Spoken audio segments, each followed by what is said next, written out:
Close your eyes for a moment and imagine the Great Plains in the dead of winter. Picture a landscape transformed into something both beautiful and merciless. Snow stretches endlessly in every direction, sculpted by winds that howl across the prairie with a voice that seems almost alive. The temperature has plummeted to 30, 40, even 50 degrees below zero. In this frozen world where modern conveniences don't exist, where there are no thermostats to adjust, no electric blankets to plug in, no heated homes waiting with the turn of a key, Indigenous peoples not only survived but thrived for thousands of years. Tonight, as you settle into comfort, let's journey back through time to discover the remarkable ways Native Americans stayed warm during the harshest winter nights. These weren't just survival techniques, they were sophisticated systems of knowledge, passed down through countless generations, refined by experience and rooted in a profound understanding of the natural world.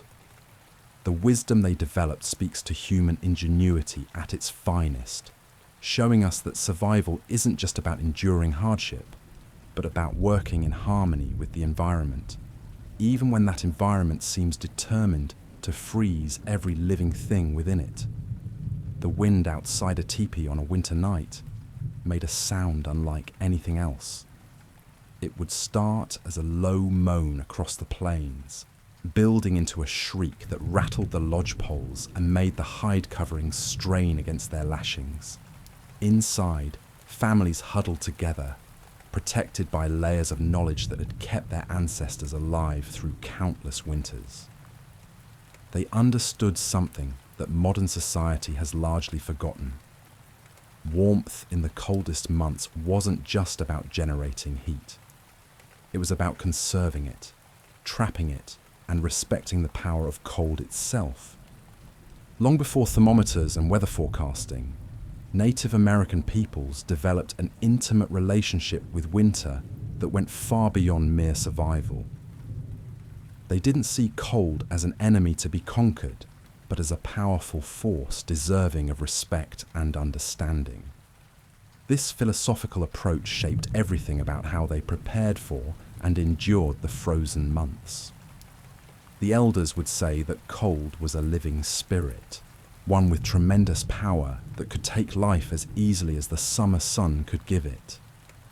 This wasn't superstition or primitive thinking. It was a practical framework that encouraged careful preparation, constant vigilance, and a healthy respect for the dangers that winter presented. When you understood that cold was an entity with its own nature and behaviors, you approached it differently. You didn't take unnecessary risks. You didn't try to prove your toughness by staying outside longer than wisdom dictated. You learned to read the signs, to anticipate the worst, and to prepare accordingly. This respect for winter manifested in countless practical ways. Tribes across North America developed sophisticated methods of weather prediction that allowed them to anticipate storms and severe cold snaps days in advance. The elders, those with decades of experience reading the natural world, would observe subtle changes in animal behavior, cloud formations, wind directions, and even the quality of light during the day. They knew that when clouds came from the north, a blizzard was likely brewing. Clouds from the east might bring snow, but usually nothing too severe. Thin, high clouds often preceded the most extreme cold. A ring around the moon could mean rain or snow within a day. These weren't random superstitions, but observations refined over thousands of years. Animals provided crucial intelligence. When rabbits grew thicker coats earlier than usual, it signaled a harsh winter ahead. If birds began migrating earlier or in larger numbers, the elders took note. When squirrels gathered food with unusual intensity, or when beavers built their lodges with extra thickness, these signs told experienced observers that severe weather was coming. The practical implications of this forecasting ability were enormous. It allowed tribes to prepare food stores, gather extra firewood, reinforce their shelters, and position their camps in the most protected locations before the worst weather arrived. Families caught in the open when a blizzard struck would seek shelter immediately, understanding that trying to push on toward a distant camp could mean death. They would dig snow caves, huddle together, start small fires if possible, and wait out the storm. The stories of survivors almost always followed the same pattern. Find shelter fast, conserve your body heat, and wait for the weather to pass. This patient, respectful approach to winter extended to how native peoples structured their entire lives around the seasons. Many tribes were nomadic during the warmer months, following game animals and seasonal food sources. But as winter approached, they would settle into carefully chosen locations that offered protection from the elements.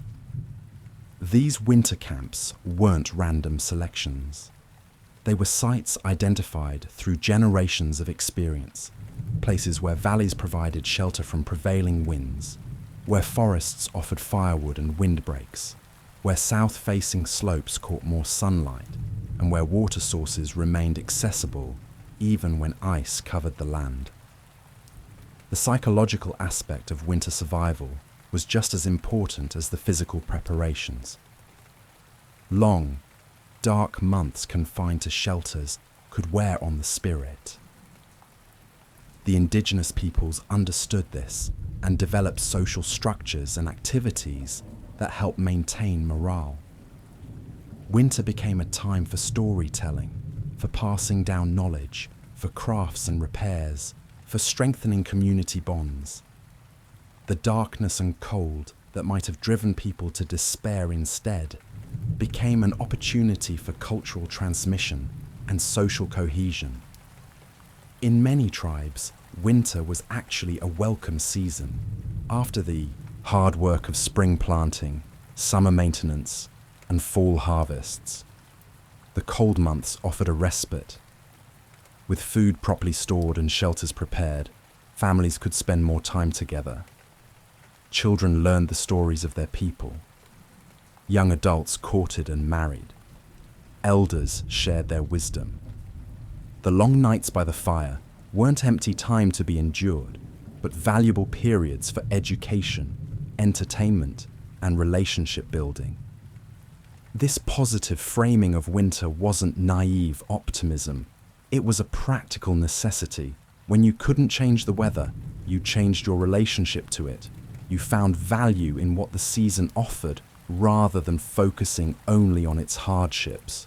You prepared thoroughly so that you could actually enjoy the slower pace. You created warmth, not just in your dwelling, but in your community, your family relationships, and your own mind. The shelters constructed by Native American peoples represented some of the most sophisticated cold weather architecture ever developed. Each design emerged from deep understanding of thermal dynamics, material properties, and the specific environmental challenges of different regions. These weren't crude huts thrown together for basic protection. They were carefully engineered structures that could maintain livable interior temperatures even when the world outside had become a frozen wasteland. The iconic tipi, most associated with plains tribes like the Lakota, Cheyenne, and Blackfeet, exemplified elegant engineering. At first glance, a hide-covered conical structure might not seem like adequate protection against blizzard conditions, but every aspect of the teepee's design served multiple functions related to heat management and weather protection. The conical shape itself was crucial. This geometry naturally encouraged hot air to rise while allowing smoke to escape through the top opening.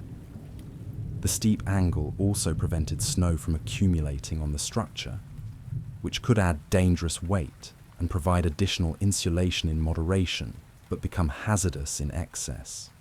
The smoke hole at the apex could be adjusted using external flaps that the occupants controlled with poles, allowing them to manage ventilation based on wind direction and weather conditions. During winter, Plains Indians would add a liner inside the teepee, creating a double wall system that dramatically improved insulation. This liner, called a dewcloth or ozan, hung from about shoulder height down to the ground, leaving a gap at the top for air circulation. The space between the outer hide covering and the inner liner created an insulating dead airspace that reduced heat loss. Rising warm air would travel up this gap, helping to dry any moisture on the inner surface of the outer covering before it could freeze or drip. The size of a teepee mattered greatly for winter use. Smaller structures were easier to heat and maintain warm temperatures. A large teepee used during summer gatherings would be replaced with a more compact version for winter camping. The reduced interior volume meant that body heat and the small central fire could more effectively warm the space. The placement of the Tipi entrance was never random. Builders oriented the opening away from prevailing winds, often facing east to catch morning sun and avoid the harsh northern and western winds. Around the teepee base, women would construct windbreaks using additional hides, branches, brush, or even snow blocks. These wind fences, sometimes 10 to 15 feet high, created a protected zone around the dwelling that reduced heat loss and made the entrance area more bearable.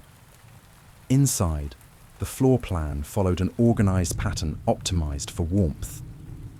The fire pit occupied the center, positioned directly beneath the smoke hole. Beds were arranged around the perimeter, raised slightly off the ground on platforms of grass, hides, and furs.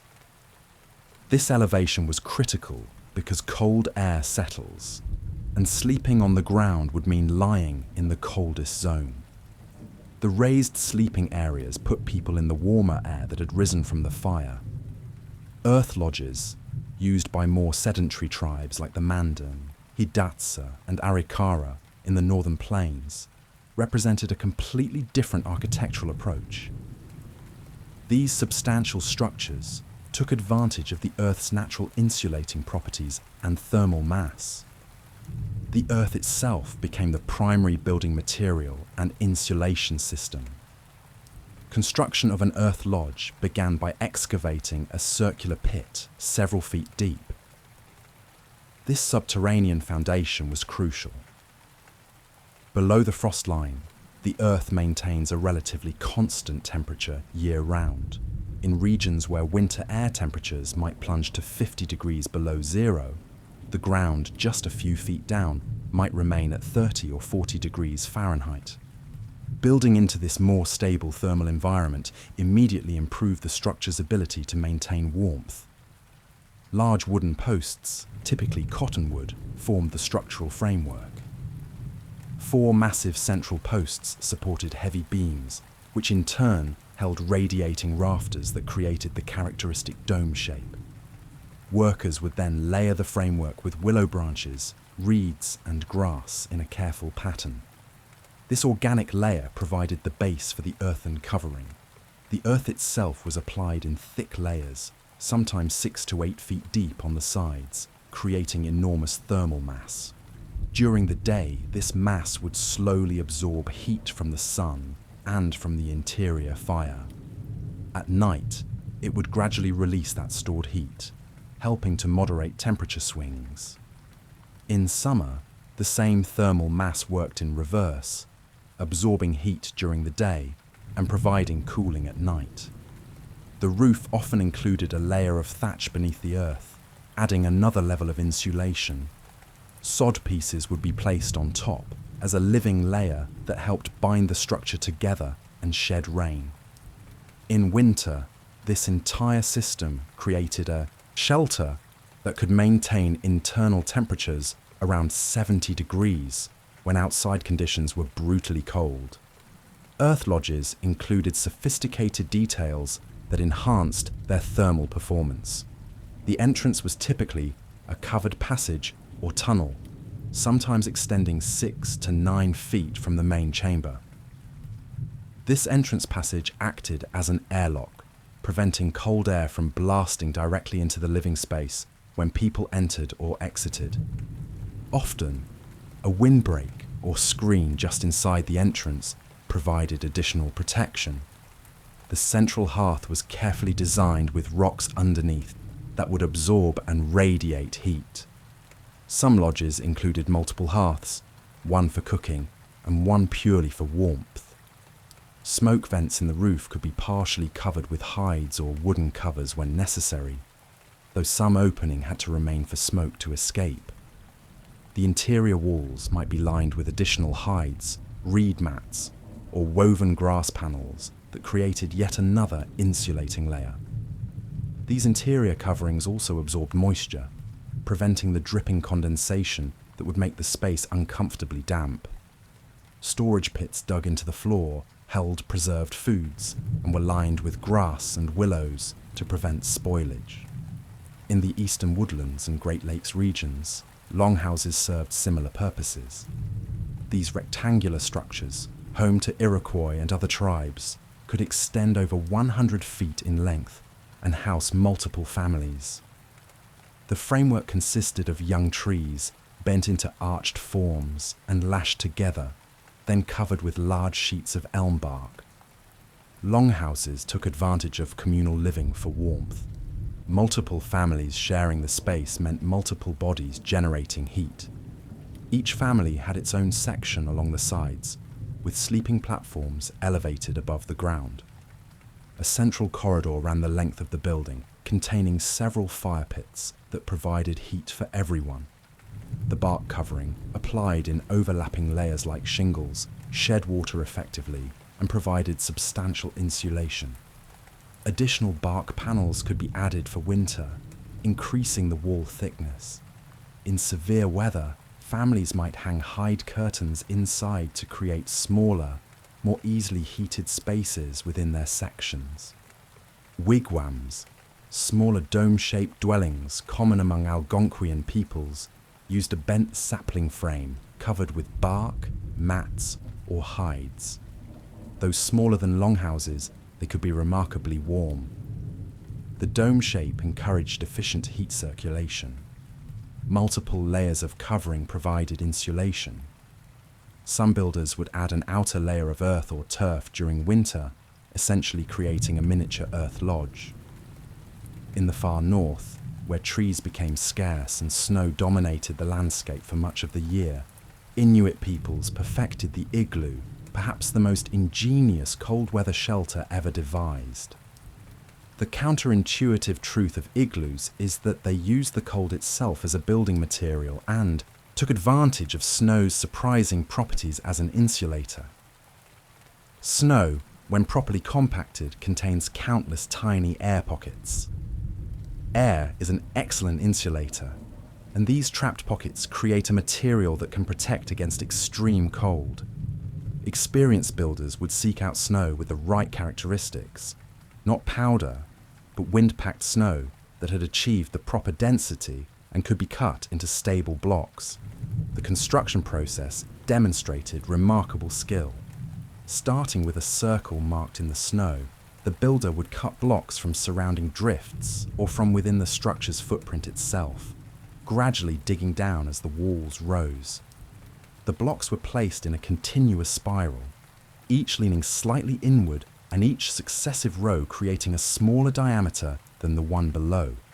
Eventually, the spiral would close at the top with a keystone block that locked the entire structure into place. The genius of this design was that the structure supported itself through compression. Each block pressed against its neighbors, and the dome shape distributed weight evenly. A properly built igloo could support the weight of several people standing on top. The interior arrangement followed principles similar to other dwellings. The entrance would be a tunnel dug below the main floor level, creating a cold sink where the coldest air would settle. Inside, a raised sleeping platform elevated occupants into warmer air. Body heat alone could raise the interior temperature to just above freezing, and with the addition of a seal oil lamp, temperatures might reach 15 or even 20 degrees Celsius, creating a space that felt almost warm by comparison to the 50 degrees below zero outside. The ice and snow walls would slightly melt from the interior heat, then refreeze, creating a glazed inner surface that sealed the structure and added strength. A small ventilation hole prevented carbon dioxide buildup. Furs and hides covered the sleeping platform, and the entire structure could be built by an experienced person in just 2 or 3 hours. Each of these dwelling types represented accumulated wisdom about heat retention, airflow, moisture management, and materials science. The builders didn't need modern physics equations to understand that smaller spaces are easier to heat, that air is an excellent insulator, that thermal mass moderates temperature swings, or that preventing drafts is crucial. They learned these principles through observation, experimentation, and generations of refinement. The animals that shared the land with native peoples provided more than just food. Their hides and furs became the primary technology for maintaining body warmth, and indigenous peoples developed extraordinary understanding of how different pelts performed in different conditions.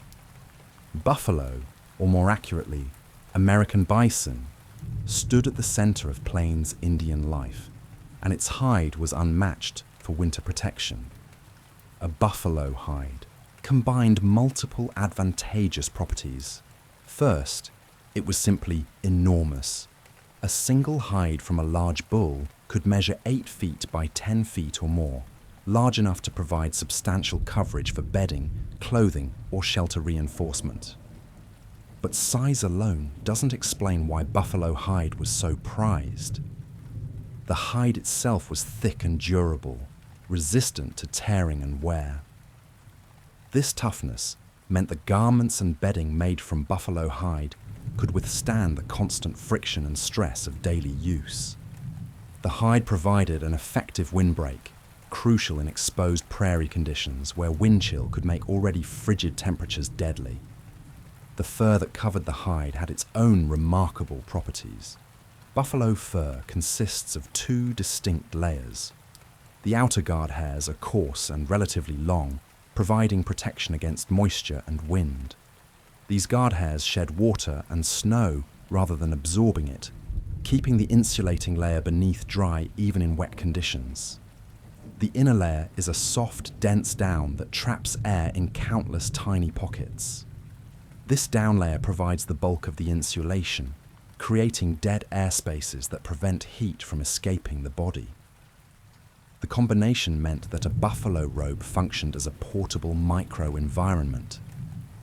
The inner down trapped body heat. The guard hairs protected against external moisture and wind. The thick hide itself provided structural integrity and additional insulation. A person wrapped in a buffalo robe could survive nights that would kill someone without adequate protection. Indigenous peoples understood that different buffalo hides had different characteristics. Winter hides, harvested when the animals had developed their full cold weather coat, were far superior to summer hides. The winter coat could be 2 or 3 inches thick, providing maximum insulation. Hunters and tanners developed keen eyes for selecting the best hides, evaluating the density of the fur, the condition of the hide, and the overall quality. The processing of hides was skilled, labor-intensive work, usually performed by women. Raw hides had to be scraped clean of fat and tissue, a process that prevented spoilage and made the hide more pliable. Different tanning methods produced different results. Brain tanning, using the animal's own brain mixed with other materials, created soft, supple leather that remained flexible even in cold conditions. Smoke tanning added water resistance and preservation properties. Caribou, found in the far north, provided another remarkable fur. The individual hairs of caribou fur are hollow, like tiny tubes filled with air. This structure creates insulation value far beyond what solid hairs could provide. The trapped air in each hair adds to the overall dead air space in the pelt, making caribou fur one of the warmest natural materials available. Caribou hide was lighter than buffalo hide, which made it preferable for clothing that needed to allow mobility. Hunters, tracking game through deep snow, or travelers making long journeys needed to move efficiently, and the lighter weight of caribou gear provided insulation without the bulk and weight of buffalo robes. The hollow structure of caribou hair also made it water-resistant. When snow fell on caribou fur, it would sit on top of the hairs rather than penetrating to the hide, where it might melt from body heat and create wet, cold conditions. Inuit peoples, living in the Arctic's extreme conditions, developed clothing systems almost entirely from caribou hide. They would layer multiple garments, all caribou, with the fur facing different directions for different pieces. An inner layer might have the fur facing in, against the skin, to trap body heat directly. The outer layer would have fur facing out, providing wind protection and snow shedding. Between these layers, additional pieces created air spaces that enhanced insulation. The sophistication of these layering systems rivaled anything modern technology has developed. The Inuit understood concepts like moisture management, vapor barriers, and progressive insulation layers. Though they would have expressed these concepts differently, they knew that breath and body moisture could accumulate in clothing, eventually making it wet and cold. Their layered systems allowed moisture to escape to outer layers where it could freeze and be beaten off, keeping the insulating layers next to the skin relatively dry. Different parts of an animal provided materials suited for different purposes. The thickest, heaviest fur went into robes and sleeping coverings. Thinner hide from the belly or legs might be used for clothing that needed more flexibility. The finest, softest pieces could become garments for children or linings for mittens and boots. Bear hide provided both extraordinary warmth and spiritual significance. The dense fur and thick hide made excellent robes, though bears were more difficult and dangerous to hunt than herbivores. The grease from bears, rendered into oil, had multiple uses we'll explore later. Elk, moose, and deer all contributed hides with different characteristics. Elk hide was thick and durable, good for moccasins and outer garments. Deer hide was softer and more flexible, often used for clothing that needed to move with the body. Moose hide was large and tough, valuable for storage bags and shelter reinforcement. Smaller animals played roles too. Rabbit fur was incredibly soft and warm, and multiple rabbit pelts could be cut into strips and woven together to create blankets of surprising warmth. Fox, lynx, wolf, and other furred predators contributed pelts for trim and decoration, but also for the superior insulation their thick winter coats provided. The selection of hide for specific purposes required detailed knowledge. Women who worked with hides developed an intimate understanding of each type's properties, how it stretched, how it absorbed treatments, how it wore, how it insulated. This knowledge was passed from mothers to daughters, accumulating over generations into an expertise that modern people struggle to appreciate. Preparation methods varied by tribe and region, but shared common principles. The hide had to be cleaned thoroughly. It had to be softened through mechanical work, scraping, stretching, and rubbing that broke down the stiff collagen fibers. Treatments with brains, liver, or other materials added pliability and preservation. Smoking provided water resistance and helped prevent insect damage during storage. The value placed on well-prepared hides reflected their importance. A fine buffalo robe represented hundreds of hours of work and provided warmth that could mean survival. These weren't casual possessions, but cherished items that might be used for decades if properly cared for. Families would maintain their robes, repairing damage, conditioning the leather, and storing them carefully during summer months. The understanding of fur and hide properties extended to knowing how to maximize their effectiveness. Fur side entrapped heat directly against the body. Fur side out provided wind protection. Multiple layers were better than one thick layer because the air spaces between layers added insulation.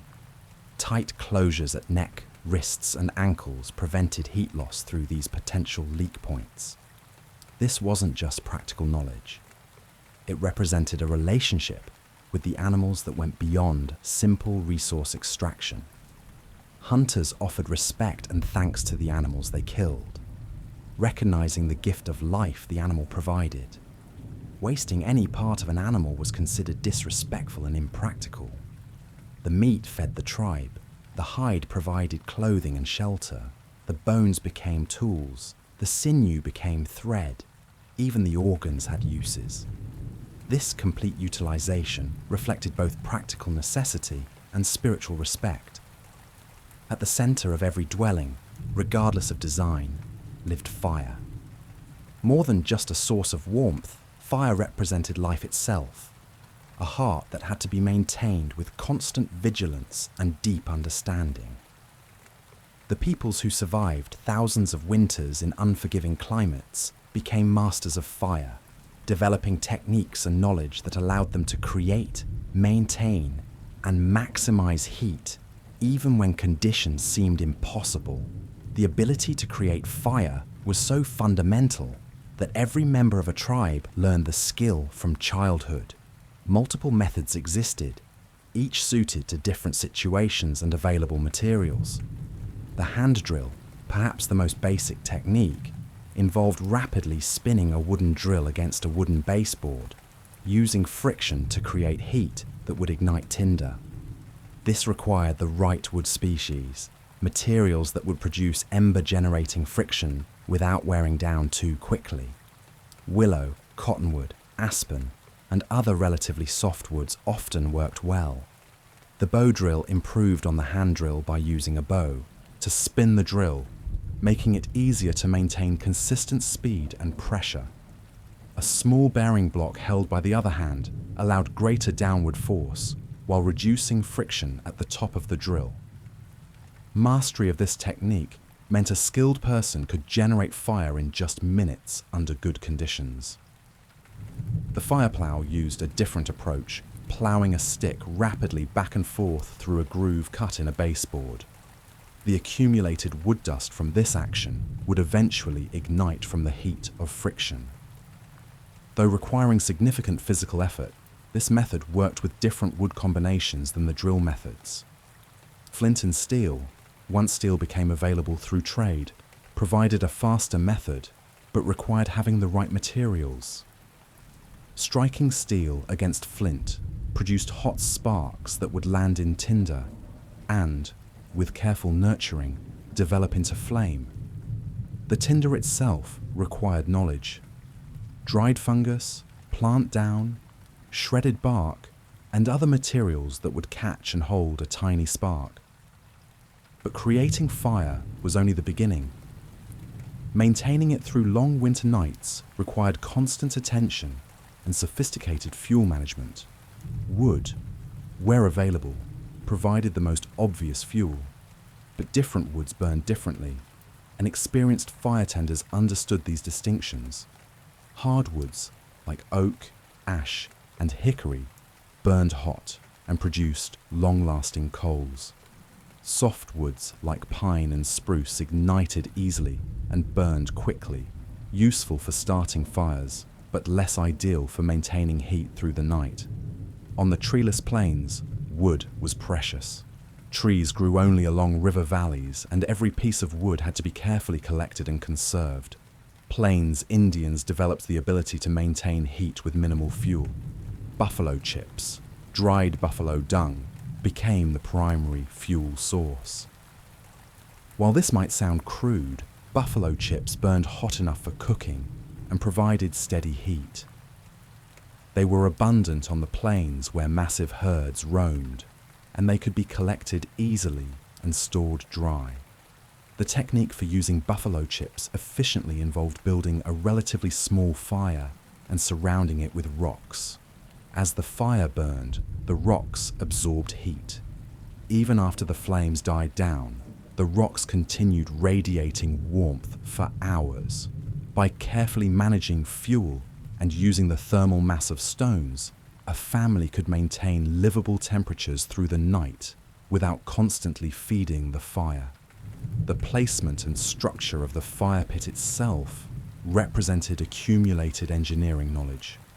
The pit had to be deep enough to contain coals and protect them from drafts that might blow ash around the dwelling. Rocks lining the pit absorbed heat and radiated it back. The pit's position directly under the smoke hole allowed smoke to rise naturally while spreading heat throughout the space before exiting. Some tribes developed even more sophisticated heating systems. The Mandan and other earth lodge, builders would bury heated rocks beneath the floor. During the day, fires would heat rocks to extremely high temperatures. These rocks would then be carefully moved into pits dug under the floor and covered with earth. The thermal mass of these hot rocks would radiate heat up through the floor for many hours, warming the living space from below. This underfloor heating system represented remarkable engineering intuition. The builders understood that heat rises, that thermal mass stores energy, and that insulating the hot rocks with earth would slow their heat release, making it last longer. The principle is essentially the same as modern radiant floor heating, developed by people who had no formal education in thermodynamics but understood heat behavior through careful observation and experimentation. Hot rocks had many uses beyond structural heating. Small stones heated in the fire could be wrapped in leather and placed in beds, functioning as personal heating pads that would keep someone warm through much of the night. Larger heated stones might be placed at the perimeter of a sleeping area, creating a barrier of radiant warmth between cold outer walls and the bed. In extreme weather, when traveling or caught away from permanent shelter, the ability to quickly establish a heat source could mean survival. Hunters caught in sudden storms would seek any available shelter: a ravine, a grove of trees, even a hollow in deep snow. They would immediately work to start a fire, using whatever fuel they could find: small twigs and branches, dry grass, even leather cut from their own clothing if necessary. Anything that would burn became precious fuel. The concept of a survival fire was different from a comfortable campfire. The goal wasn't flames, but coals, concentrated heat that lasted. A small fire built close to the body, perhaps between rocks that would reflect heat, used less fuel while providing maximum warmth to the person huddled nearby. This efficiency could make the difference between having enough fuel to last until morning or freezing in the darkness. Fire management involved understanding the relationship between oxygen and combustion. Too much air and the fire would burn through fuel quickly without providing sustained heat. Too little air and the fire would smolder inefficiently or die out. The right balance: enough air for complete combustion, but not so much that heat escaped up the smoke hole unnecessarily, required judgment developed through experience. The preservation of fire through the night followed several strategies. Banking the fire meant covering coals with ash, which insulated them and slowed burning. Banked coals might smoulder for 6, 8, even 12 hours, allowing the fire to be revived in the morning by uncovering them and adding fresh fuel. Starting fire was work, and maintaining it was efficiency. A family that successfully preserved coals through the night saved the labor and time of rebuilding fire from scratch each morning. Some tribes developed techniques for transporting fire. Slow-burning fungus, punk wood, or specially prepared fire bundles could be carried smoldering for hours or even days. This meant that when moving camp or traveling, the fire itself traveled with the people. The importance of this can't be overstated. In wet conditions or when fuel was scarce, the ability to preserve existing fire rather than having to create new fire could be crucial. The spiritual and social significance of fire went beyond its practical functions. Fire was light in darkness, warmth in cold, the center of family and community life. Stories were told by firelight. Food was prepared over flames. Important ceremonies and rituals involved fire. In many tribal traditions, fire was considered sacred, a gift from the spirits or from culture heroes who had brought it to humanity in ancient times. Children learned fire safety and fire respect from their earliest years. The power that gave life could also take it. Dwellings filled with smoke and heated by open flames required constant attention. Everyone learned to move carefully around fire pits, to keep flammable materials away from flames, to watch for flying sparks that might land on bedding or clothing. The knowledge surrounding fire wasn't static. Each generation learned from the previous one, but also contributed their own observations and innovations. Different wood combinations produced different heat profiles. Certain materials worked better as kindling in damp conditions.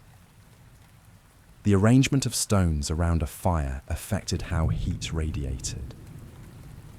This living tradition of fire knowledge grew richer over centuries, each edition representing someone's insight or discovery. In the depth of winter, when blizzards raged outside and darkness fell early and lasted long, the fire pit became the literal and metaphorical heart of the dwelling. Families would arrange themselves around it in time-honored patterns, the heat from flames keeping cold at bay, while light from coals illuminated faces gathered together. The crackle and pop of burning wood provided sound in the silence, and the shifting patterns of flame and shadow made even the humblest shelter feel alive with warmth and security. Among the most ingenious Native American innovations for managing winter warmth was the technique of using heated stones. This technology, simple in concept but sophisticated in application, allowed people to essentially create portable heaters that could be moved and positioned wherever warmth was needed most. The practice demonstrates deep understanding of thermal dynamics, material properties, and practical engineering. The process began with stone selection, and not just any rock would serve. The wrong stone could explode when heated, sending dangerous fragments flying. Through generations of experience, indigenous peoples learned to identify stones that would tolerate extreme temperature changes. Dense, fine-grained stones like granite, basalt, and certain sedimentary rocks proved reliable. River rocks that had been tumbled, smooth, and tested by water were often preferred because they tended to have fewer internal fractures that might cause splitting. The heating process itself required patience and skill. Stones would be placed directly in the fire, nestled among coals where they would gradually absorb heat. Depending on the size of the stone and the intensity of the fire, this might take an hour or more. The goal was complete heat saturation, not just a hot surface, but heat penetrating to the stone's core, where it would be released slowly over many hours. The physics involved are straightforward but effective. Stone has high thermal mass, meaning it can absorb and store substantial amounts of heat energy. Unlike wood, which releases its heat quickly while burning, or metal, which heats and cools rapidly, stone holds heat steadily. This property made stone ideal for applications where sustained, moderate warmth was more valuable than intense but brief heat. Once properly heated, stones could be used in multiple ways. The simplest application was placing them around the perimeter of a dwelling or sleeping area.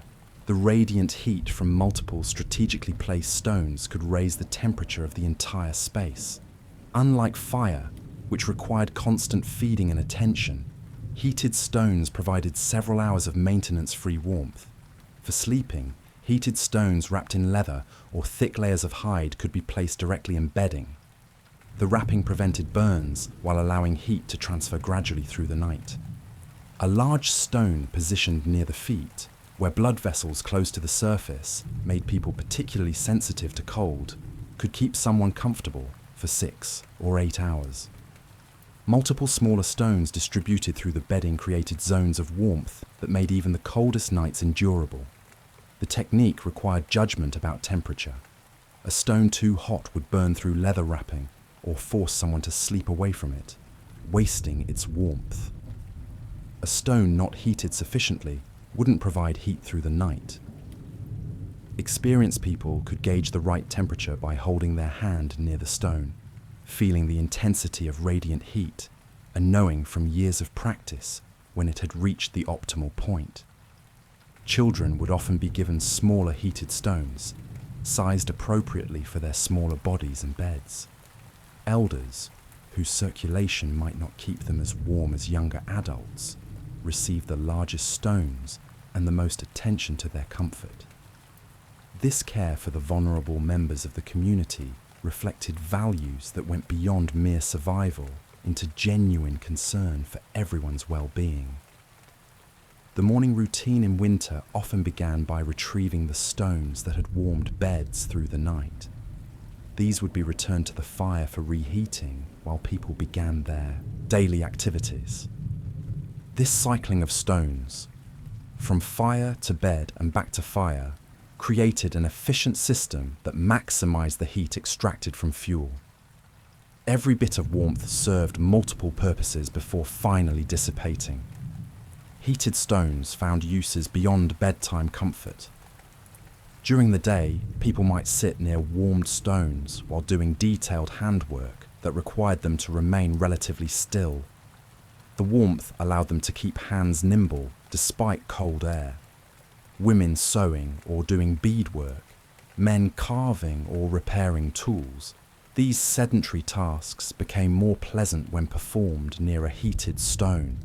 In some regions, heated stones were used for steam generation, creating a completely different kind of warmth. The sweat lodge tradition, found across many native cultures, used extremely hot stones in an enclosed space. Water poured over these stones would instantly vaporize, creating intense steam and heat. While sweat lodges served primarily ceremonial and cleansing purposes, they also provided profound warmth and therapeutic effects during cold months. The sweat lodge experience demonstrated another aspect of thermal understanding: the combination of heat, humidity, and the enclosed space created conditions where the body would sweat profusely, despite the cold season. This sweating was valued not just spiritually, but practically. It was believed to remove impurities, improve health, and leave participants feeling refreshed and invigorated. After emerging from the intense heat of the sweat lodge, people might even plunge into snow or icy water, a dramatic temperature contrast that was thought to strengthen the body and spirit. The heated stone principle extended to cooking techniques that also contributed to warmth. Stone boiling, used by cultures that lacked pottery, involved heating stones until they were extremely hot, then dropping them into containers of water made from hide, bark, or tightly woven baskets. The stones would rapidly heat the water to boiling, allowing soups and stews to be prepared. The heat from this cooking process warmed the dwelling, and the hot food itself became internal heating, warming bodies from within. Some Earth Lodge dwellers would create elaborate systems of heated stones beneath their floors, as mentioned earlier. These installations represented significant engineering efforts. Deep pits would be excavated and lined with stones. Large fires would heat rocks that were then carefully transported into these pits using wooden poles or antler tongs. Once the pits were filled with hot stones, they would be covered with earth, creating an insulated thermal mass beneath the living surface. The heat from these underground stone systems would rise through the floor for 12, 18, even 24 hours or more, depending on how deeply they were buried and how much thermal mass had been installed. The floor itself would remain comfortably warm to bare feet and to bodies lying on sleeping platforms. This passive heating required no maintenance once installed, freeing people from the constant attention a regular fire demanded. The durability of stones meant they could be used repeatedly throughout the winter and across many years. A family might have a collection of trusted stones, particular rocks that had proven reliable and effective. These stones would be stored carefully during warm months and brought out each winter, familiar tools that had served well in previous cold seasons. Understanding heat transfer methods was implicit in these practices. Conduction, direct contact with a warm object, provided immediate heat to whatever touched the stone. Convection, the movement of warmed air, distributed heat throughout a space. Radiation, the emission of infrared energy from the hot surface, warmed objects, and people without direct contact. Native peoples utilized all three methods intuitively, positioning stones to maximize their heating effect. The social aspect of stone heating included communal efforts to gather and prepare suitable rocks. Finding a deposit of the right kind of stone might require traveling some distance. Groups would work together to collect what they needed, sharing the labor and the results. This cooperation extended the bonds of community while serving practical purposes. The knowledge of stone heating was taught explicitly and absorbed through observation. Children watched as adults selected stones, learned to identify the right types, understood the process of heating and handling, and absorbed the safety protocols necessary to prevent injury. This education was ongoing, part of the daily life that prepared young people for their eventual roles as fully competent members of the community. Innovation continued even within this ancient technology. Someone might discover that a particular rock formation produced especially good heating stones. Another person might develop an improved method for wrapping and positioning stones in bedding. These refinements would be shared, discussed, and adopted or adapted by others. The tradition remained alive and responsive to new ideas, even while maintaining core principles proven over countless generations. The efficiency of heated stones compared favorably with maintaining fire. Fire required constant fuel, attention, and management. It produced smoke that had to be vented. It created an open flame hazard. Heated stones, once warmed, needed nothing except the initial thermal energy they had absorbed. They posed no fire risk. They produced no smoke. They simply radiated their stored warmth steadily and safely. In emergency situations, heated stones could provide crucial warmth when fire was impossible or dangerous. During a blizzard, when wind might prevent a fire from staying lit, or when fuel was exhausted, stones heated before the storm could keep people alive through the worst hours. Travelers caught in the open could heat stones in a small fire, then extinguish the fire to avoid attracting attention or consuming limited fuel and rely on the stones alone. The temperature gradient within an earth lodge or tipi during winter was carefully managed using stone placement. The coldest air would sink to the ground level, especially near entrances. The warmest air would rise to the upper sections. By placing heated stones strategically, the temperature could be made more uniform, raising the cold zones and extending warmth more evenly throughout the space. Some applications combined heated stones with water for humidity as well as warmth. Dry winter air could be harsh on respiratory systems. By placing heated stones in shallow containers of water, gentle steam would rise, adding moisture to the air while spreading warmth. This practice made breathing easier and prevented the discomfort of excessively dry conditions. The psychological comfort of heated stones shouldn't be underestimated. The knowledge that warmth was available, that the bedding would be comfortable, that the cold night ahead could be managed. This assurance reduced anxiety and allowed better rest. Sleep quality matters for health, and people who slept warm were healthier, more alert, and better able to handle the demands of winter survival. If the dwelling was the outer shell protecting against winter, clothing was the immediate second skin that moved with people wherever they went. Native American winter clothing systems represented some of the most advanced cold weather gear ever developed, combining multiple pieces in thoughtful layers that managed heat, moisture, and movement with remarkable effectiveness. The fundamental principle was layering, but this wasn't simply piling on as many garments as possible. Each layer served specific purposes, and the system worked because the pieces coordinated to trap air, manage moisture, and provide appropriate insulation for different activity levels. Starting closest to the skin, many northern tribes wore an inner layer of soft hide with fur facing inward.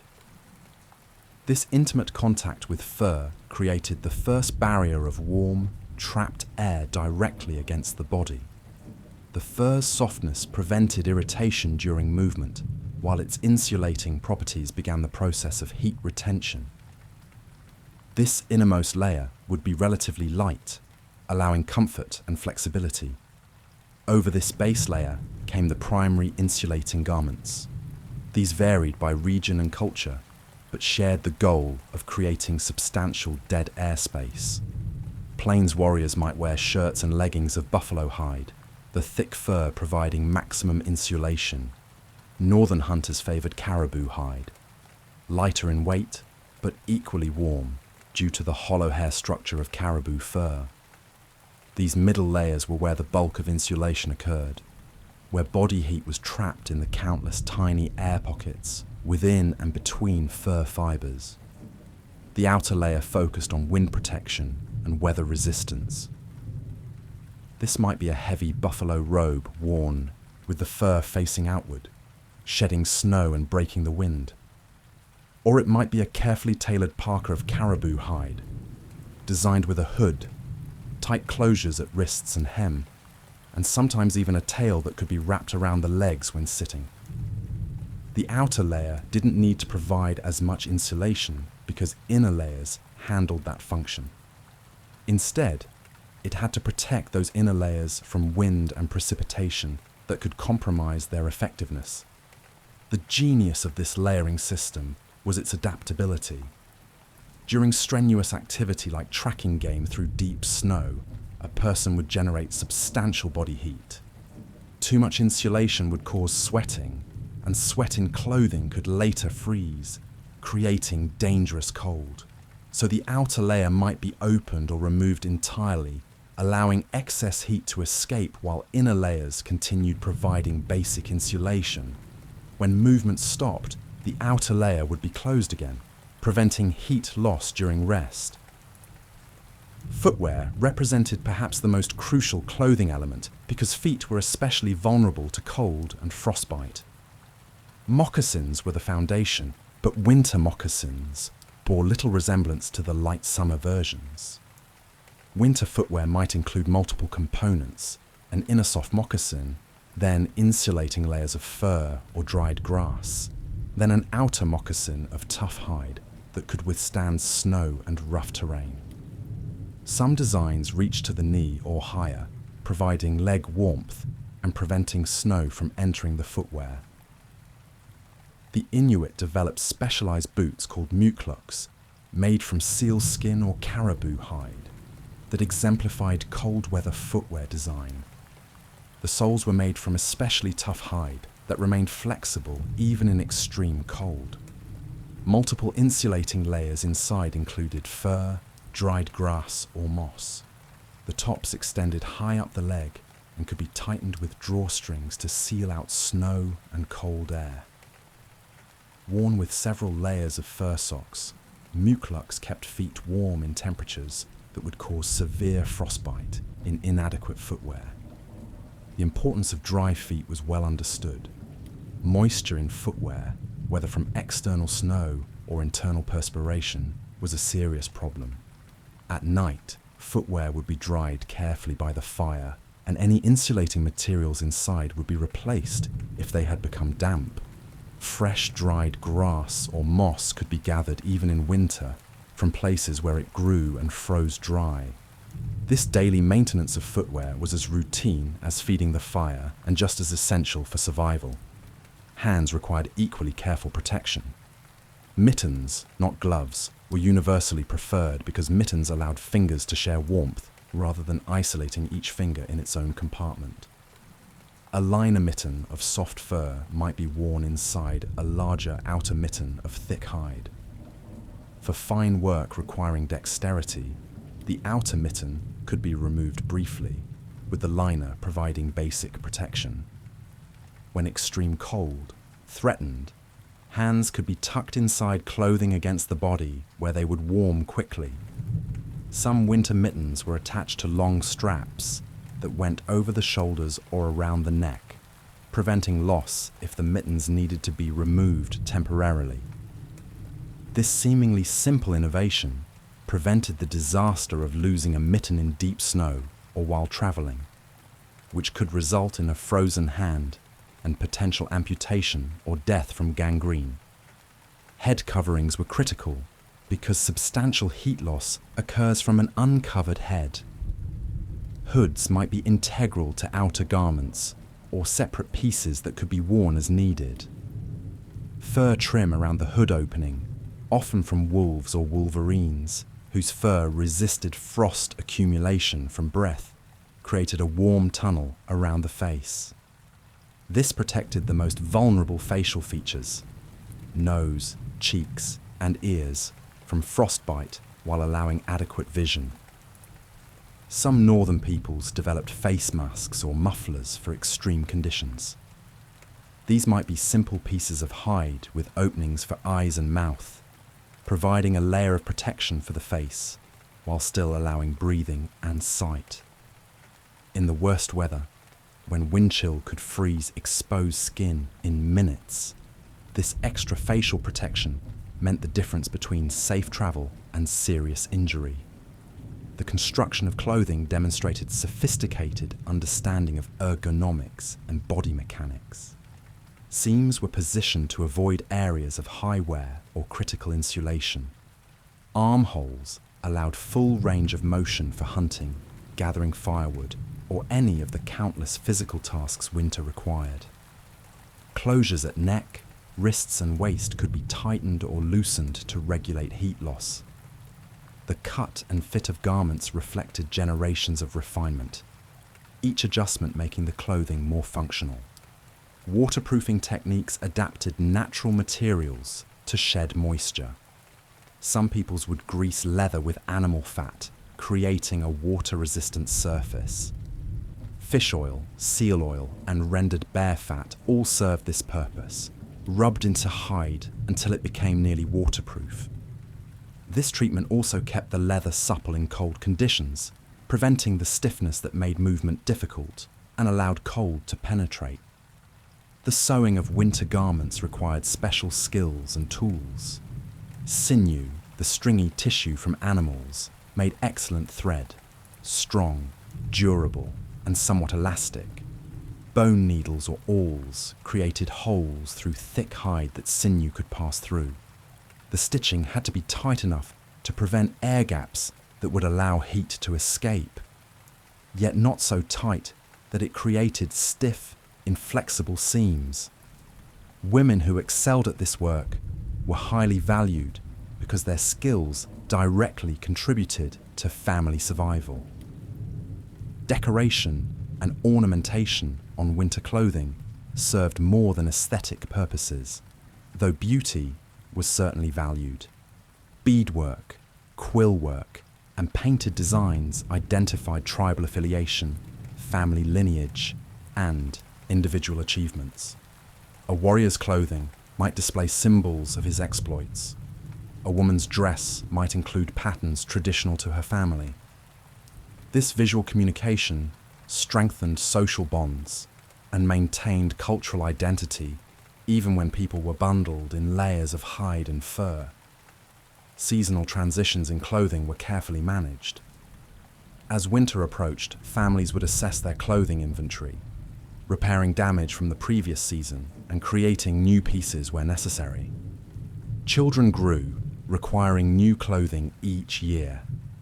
Active hunters might wear through clothing faster than others. This ongoing maintenance and production represented substantial work, particularly for women who did most of the hide preparation and sewing. The sharing of knowledge about clothing construction was formalized in many cultures. Older women would teach younger ones, passing on not just basic skills, but also the accumulated wisdom of what worked best in specific conditions. A young bride might receive instruction from her mother and aunts, learning the particular techniques her family favored and the innovations they had developed over generations. Regional variations in clothing reflected different environments and available materials. Plains Indians relied heavily on buffalo hide. Arctic peoples used seal skin, which was naturally waterproof and ideal for wet snow conditions. Woodland tribes might incorporate more woven materials, using plant fibers in summer but switching to hide and fur for winter. These regional differences demonstrated adaptation to local conditions, while maintaining the core principles of layering and heat management. The storage of winter clothing during warm months required care to prevent damage from insects and moisture. Clothing might be aired regularly, stored in sealed containers with aromatic herbs that repelled insects, or hung in smoke to preserve it. The investment of labor in creating winter clothing was too substantial to risk losing items to preventable damage. Some garments were considered special, reserved for ceremonies or particularly important occasions. These might be more elaborately decorated, made from the finest materials, or incorporate spiritual elements. But even everyday working clothes reflected pride in craftsmanship. A well-made garment wasn't just functional, but beautiful, demonstrating the maker's skill and the wearer's respect for themselves and their community. The relationship between clothing and identity was profound. What you wore said something about who you were, where you came from, what you had accomplished. This social dimension of clothing added meaning beyond the physical protection it provided. People took pride in their appearance, even in the depths of winter, maintaining standards of dress that expressed cultural values and personal dignity. Children's clothing deserved special attention because young bodies were more vulnerable to cold. Infants would be wrapped in the softest furs, often carried close to a parent's body in cradleboards, that provided both security and shared warmth.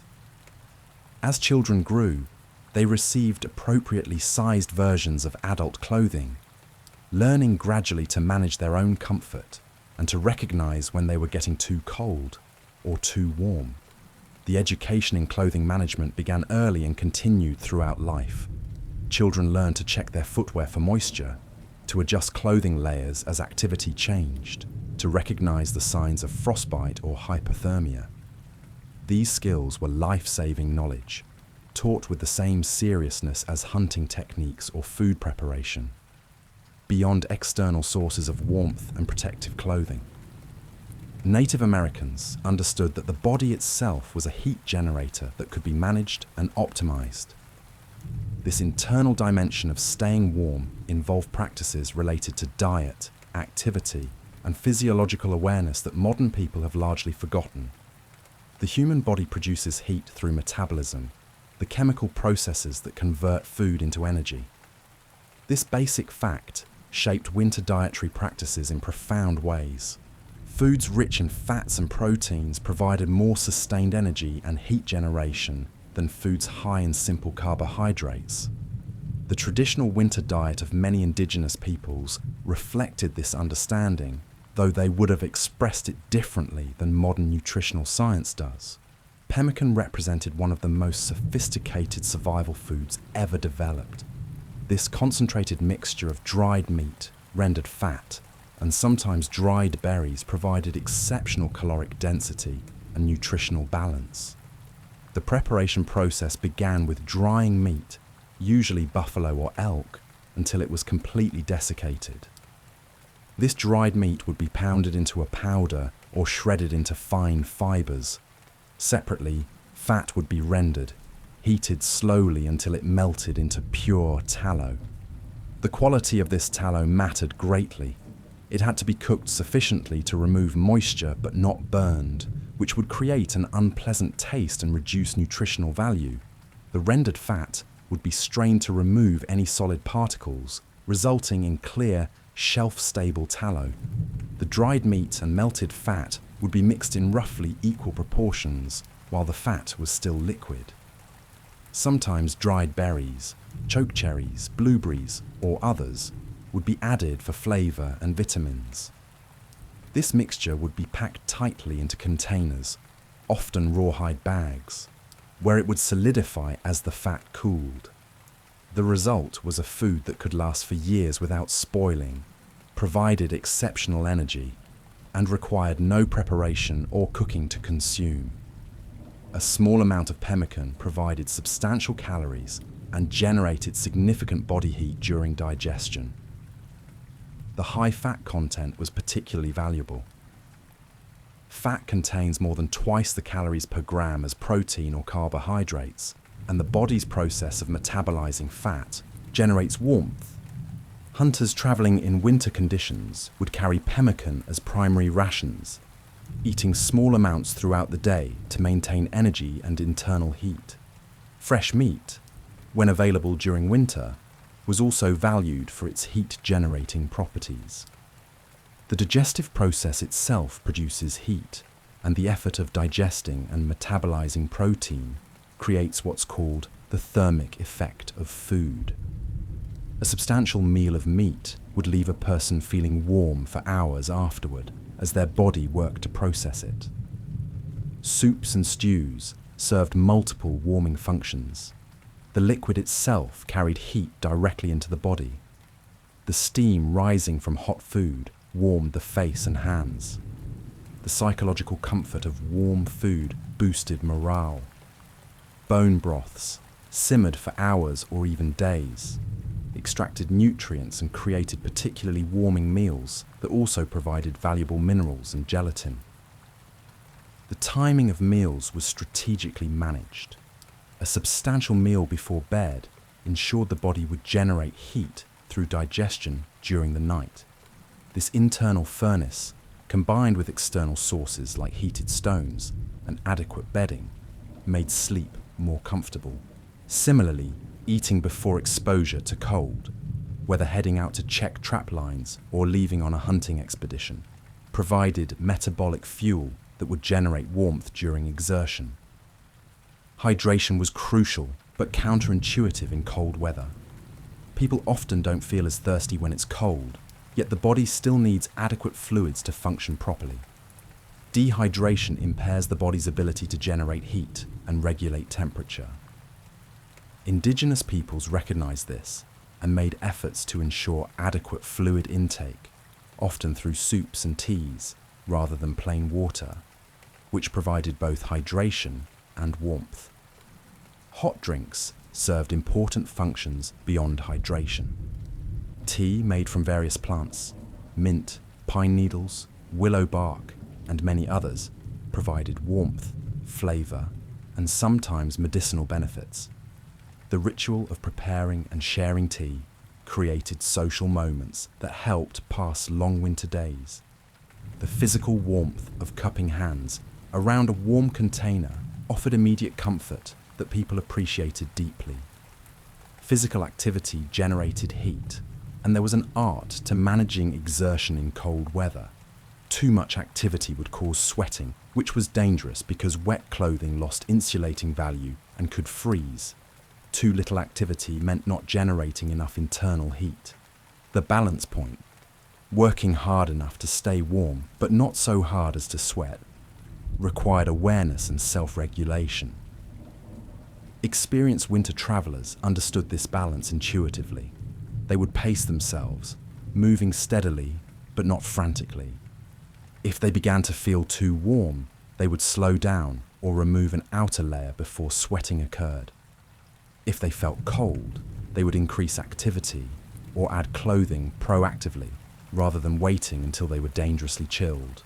The practice of never sitting directly on snow or frozen ground reflected understanding that cold conducts rapidly into the body from below, drawing away heat faster than it can be generated. People would always place something between themselves and cold surfaces: a hide, a piece of bark, dried grass, even extra clothing. This simple practice prevented significant heat loss and reduced the risk of hypothermia. Blood circulation patterns were understood in practical, if not technical terms. Keeping the core body temperature warm was priority because the body would sacrifice extremities to protect vital organs. This meant that warmth at the torso helped keep hands and feet warm, while cold at the core would result in cold extremities, regardless of how well the hands and feet were covered. Layered clothing focused on core insulation for this reason. Some practices that might seem brutal actually served protective purposes. Inuit peoples sometimes practiced brief exposures to cold water or ice, particularly for children. This wasn't cruelty, but a form of conditioning that helped the body adapt to cold stress. The physiological response to repeated cold exposure can improve cold tolerance through various mechanisms, including more efficient metabolism and better peripheral circulation. The awareness of hypothermia warning signs was taught explicitly: uncontrolled shivering, confusion, loss of coordination, drowsiness. These symptoms meant immediate intervention was necessary. Someone showing these signs would be brought into shelter, warmed gradually with body heat from other people, given warm drinks if they could swallow safely, and monitored carefully. The knowledge of how to recognize and respond to cold-related emergencies saved countless lives. Conversely, overheating in winter gear could be equally dangerous in its own way. Someone who worked up a heavy sweat in their clothing, then stopped moving, would cool rapidly as the moisture evaporated and froze. The practice of removing or opening clothing before sweating occurred prevented this problem. This required paying attention to one's own state, recognizing the early signs of overheating, and taking action promptly. Children posed special challenges because their smaller bodies had higher surface area to volume ratios, meaning they lost heat faster than adults. They also might not recognize or communicate that they were getting too cold until it became serious. Adults watch children carefully during winter, checking their extremities for coldness, ensuring they didn't stay outside too long, and bringing them near the fire to warm up regularly. Elders face different challenges. Aging often brings reduced circulation, thinner skin, and slower metabolism, all of which impair heat generation and retention. Communities took particular care of elders during winter, ensuring they had the warmest spots by the fire, the best bedding, and assistance with tasks that might expose them to cold unnecessarily. This care reflected both practical concern for vulnerable members and deep respect for those who carried accumulated wisdom. The concept of acclimation was recognized. People native to cold climates had physiological adaptations that helped them cope with extreme temperatures. Those who had lived their entire lives in frigid conditions could tolerate cold that would quickly endanger someone from warmer regions. This acclimation included changes in blood vessel behavior, metabolic efficiency, and even psychological attitudes toward cold. The psychological dimension of managing cold was significant. Attitude mattered. People who panicked when cold would make poor decisions. Those who remained calm, who trusted their knowledge and training, who took systematic steps to address the problem, survived situations that might kill someone who lost their composure. The mental discipline to stay calm in life-threatening cold was cultivated from childhood through experience and cultural teaching. Stories of survival often featured protagonists who demonstrated this mental strength. A hunter trapped overnight in a blizzard, who carefully built shelter, managed his small supply of fuel efficiently, and waited patiently for conditions to improve. A traveler who broke through ice into freezing water, but immediately took the right steps, getting out quickly, removing wet clothing despite the cold air, wringing out what could be saved, using dry material to absorb remaining moisture, and getting to shelter as fast as possible without panicking. These stories serve both entertainment and educational purposes, teaching survival principles through memorable narratives. The body's own warning systems were respected and heeded. Pain from cold was a signal to take action. Numbness was even more serious, indicating that tissue was freezing. The pins and needles sensation of returning circulation after warming a cold body part was uncomfortable but welcome, a sign that blood flow was being restored and tissue had not been permanently damaged. People learned to interpret these sensations and respond appropriately. The connection between food and warmth extended beyond the immediate heat generation from digestion. The entire system of food preservation and storage that allowed native peoples to survive winter represented sophisticated knowledge of biology, chemistry, and nutrition. Adequate food meant bodies that could generate heat, maintain immune function, and sustain the energy required for winter living. The harvest period before winter was absolutely critical. This wasn't just gathering extra food, but rather a coordinated community effort to preserve as much nutrition as possible in forms that would last through months when fresh food was scarce or impossible to obtain. The techniques varied by region and available resources, but all shared the goal of preventing spoilage while maintaining nutritional value. Drying was perhaps the most universal preservation method. Meat cut into thin strips and hung in the sun, and wind would desiccate over several days. Once completely dry, it contained too little moisture to support the bacterial growth that causes spoilage. Dried meat lost significant weight, making it portable, and could last for years if kept dry. It could be eaten as is or rehydrated in soups and stews. The process wasn't as simple as just hanging meat outside. The cuts had to be thin enough to dry before they spoiled, but not so thin that they would overdry and become brittle. The weather had to cooperate. Dry, warm days were ideal, while humid or rainy conditions could ruin entire batches. Insects had to be kept away, often by using smoke or by covering the drying meat with fine mesh or cloth. The timing of the cut, how the strips were arranged, when they were turned, all of these details affected the final product's quality. Smoking meat served dual purposes. It dried the meat, while also depositing compounds from smoke that inhibited bacterial growth and added flavor. Smokehouses or smoking racks positioned over smoldering fires would cure large quantities of meat. Different woods produced different flavors. Hickory was prized where available, but people used whatever hardwoods were at hand. The process might take days or even weeks for larger pieces, with the fire tended constantly to maintain steady smoke without excessive heat that would cook rather than cure the meat. Fish preservation was crucial for peoples living near rivers, lakes, or oceans. Filleted fish would be dried or smoked similar to meat. In northern regions where freezing temperatures arrived and stayed, fish could simply be frozen and stored in the cold, nature itself providing refrigeration.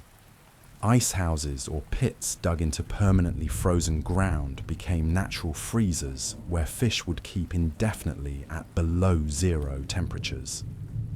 Plant foods required different preservation methods. Berries could be dried in the sun, reducing them to wrinkled but still sweet fruits that would last through winter. Some berries were mashed, formed into cakes, and dried, creating concentrated nutrition in portable form. Others were cooked into jams or preserves, though this was less common before the introduction of refined sugar through trade. Roots and tubers that could survive cold were stored in underground pits. These storage pits were engineering projects in themselves. They had to be deep enough to stay below freezing temperatures, but accessible enough to retrieve food during winter. Lining pits with grass, bark, or stones helped regulate temperature and prevent moisture problems. Knowing where these caches were located when snow covered everything required careful marking and good memory. Corn, beans, and squash, the three sisters of agricultural tribes, each had specific storage requirements. Corn would be dried on the cob, then shelled and stored in containers that kept out rodents. Beans dried, naturally in their pods, and could be stored long term. Winter squash varieties had thick skins that allowed them to last for months if kept in cool, dry conditions. Nuts were a valuable winter food where available. Acorns, walnuts, hickory nuts, and others provided fats and proteins. Some nuts could be eaten as is, while others like acorns required processing to remove bitter tannins before they were palatable. This processing, crushing the nuts, leaching them in water, drying the resulting meal, took time but produced a flour-like substance that could be used in various foods. The calculation of how much food was needed went beyond simple math. Families had to estimate not just their own needs, but also account for visitors, emergencies, and the possibility that winter might last longer than expected, or that they might face other hardships. Running out of food in January or February, when winter still had months to go, was a death sentence. Better to have too much and share the surplus than to have too little and starve. The physical space for storing food was substantial. Earth lodges would have pits and alcoves dedicated to storage. In tipi, parfleches, rawhide containers held preserved foods and could be stacked efficiently. Elevated platforms kept food away from ground moisture and above where mice and other vermin might easily reach. Organization mattered because finding specific items in a packed storage area, possibly in the dark or dim firelight, required knowing where everything was kept. Food security wasn't just family level, but community level. Tribes that experienced a poor harvest could trade with those who had surplus, though this became impossible in severe winters when travel was too dangerous. The social obligation to share food with those who had less was strong in most native cultures, a practical necessity since anyone might face hardship in a future season and need similar generosity. The strategy of caching food in multiple locations protected against complete loss. If one storage pit was raided by animals or spoiled due to unexpected moisture, other caches remained safe. Hunters might hide dried meat along regular routes, creating emergency supplies they could access if caught out during bad weather. These hidden caches required protection from animals and clear marking so they could be found under snow cover. Winter hunting continued when possible, supplementing stored foods. The meat from animals killed in winter was naturally preserved by cold temperatures. A large animal like a moose or elk, butchered and left to freeze, would provide fresh meat for weeks. The challenge was preventing it from being stolen by wolves, bears, or other tribes. Hanging meat high in trees, building barriers around it, or even constructing small storage platforms kept it safer. Ice fishing provided fresh food in regions where lakes froze deeply enough to support a person's weight, but not so deeply that fishing became impossible. Cutting holes through ice, sometimes 2 or 3 feet thick, was hard work requiring specialized tools like bone or antler chisels. Once through, lines could be lowered to where fish still moved in the liquid water below. A successful fishing session might yield enough to feed a family for several days, and the fish needed no preservation in winter conditions. The nutritional balance of winter diets was perhaps less diverse than summer eating, But indigenous peoples understood the importance of variety, mixing dried meat with stored vegetables in stews, adding preserved berries for vitamins, including bones for marrow and minerals. These combinations provided reasonably complete nutrition, despite limited ingredient availability. Scurvy, caused by vitamin C deficiency, was a known risk during long winters. Various strategies addressed this. Pine needle tea provided vitamin C. Rose hips, if preserved, were rich in the vitamin. Some tribes ate inner bark from certain trees. Animals killed in winter, if their organs were consumed fresh, particularly liver, provided nutritional benefits including vitamins that would be degraded in dried meat. The sacred nature of food, the respect shown to animals and plants that gave their lives for human survival, was deeply felt. Waste was unthinkable both practically and spiritually. Every part of an animal had potential uses, and throwing away usable food was offensive to the spirits and foolish for survival. This ethic of complete utilization meant that people maintained careful inventory of their stores, using older items before they spoiled and rotating stock through the winter. Children learned about food preservation from participation. They helped with berry picking, assisted with drying meat, learned to check storage areas for signs of spoilage, and absorbed the vast body of knowledge about what foods kept well and which needed to be consumed quickly. This education was continuous and practical, skills built through repetition and observation rather than abstract instruction. The relief when spring finally arrived and fresh foods became available again was profound. Winter stores might be largely depleted by that point, and the first fresh greens, the first fish from newly opened streams, the first game taken after the long cold months. These represented not just food, but the promise that another winter had been survived. Individual skills and family preparations formed the foundation of winter survival, but the broader community structure provided additional layers of security that were often the difference between life and death. The social organization of native peoples during winter months reflected deep understanding that collective action and mutual support enhanced everyone's chances of surviving the hardest season. The physical arrangement of winter camps wasn't random. Families would cluster their dwellings, creating windbreaks for each other and making it easier to share resources and maintain social contact. In Earth Lodge villages, the permanent structures might house multiple families in each lodge, forcing close quarters, but also ensuring that everyone benefited from shared warmth and resources.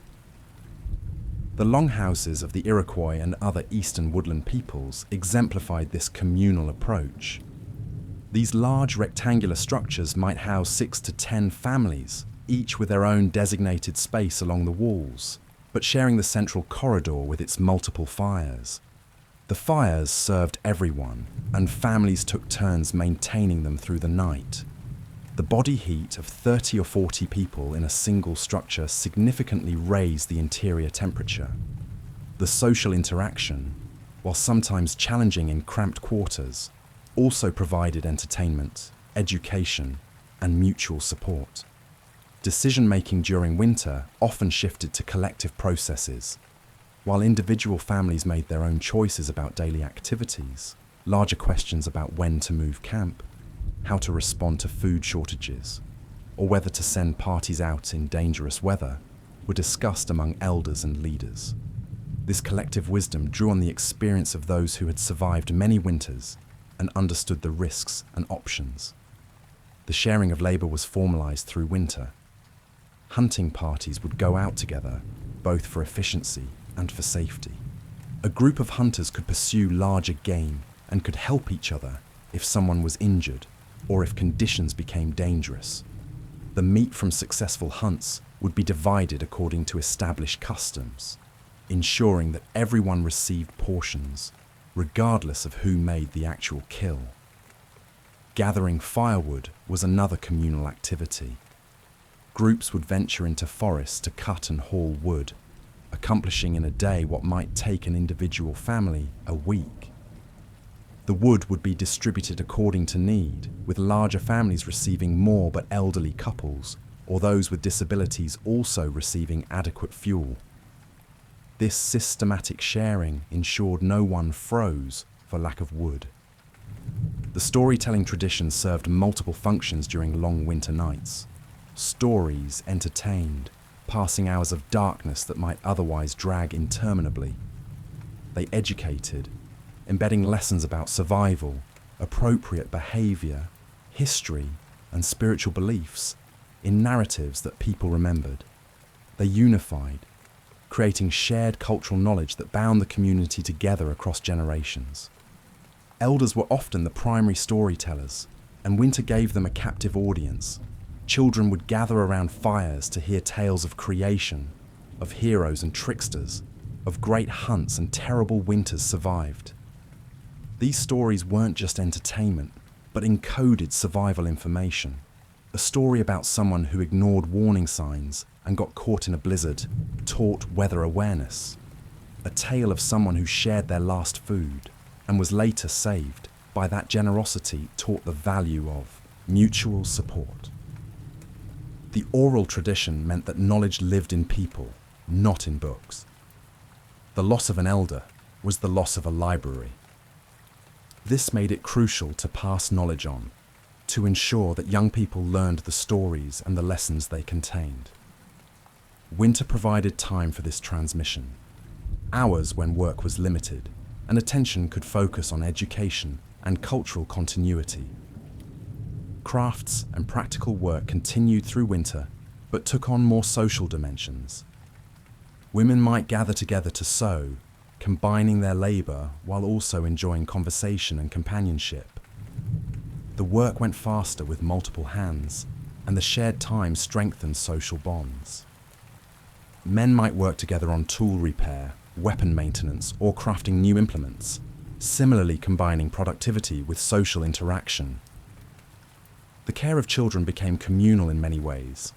While parents remained primary caregivers, the close quarters and interconnected families meant that other adults naturally participated in child supervision and teaching.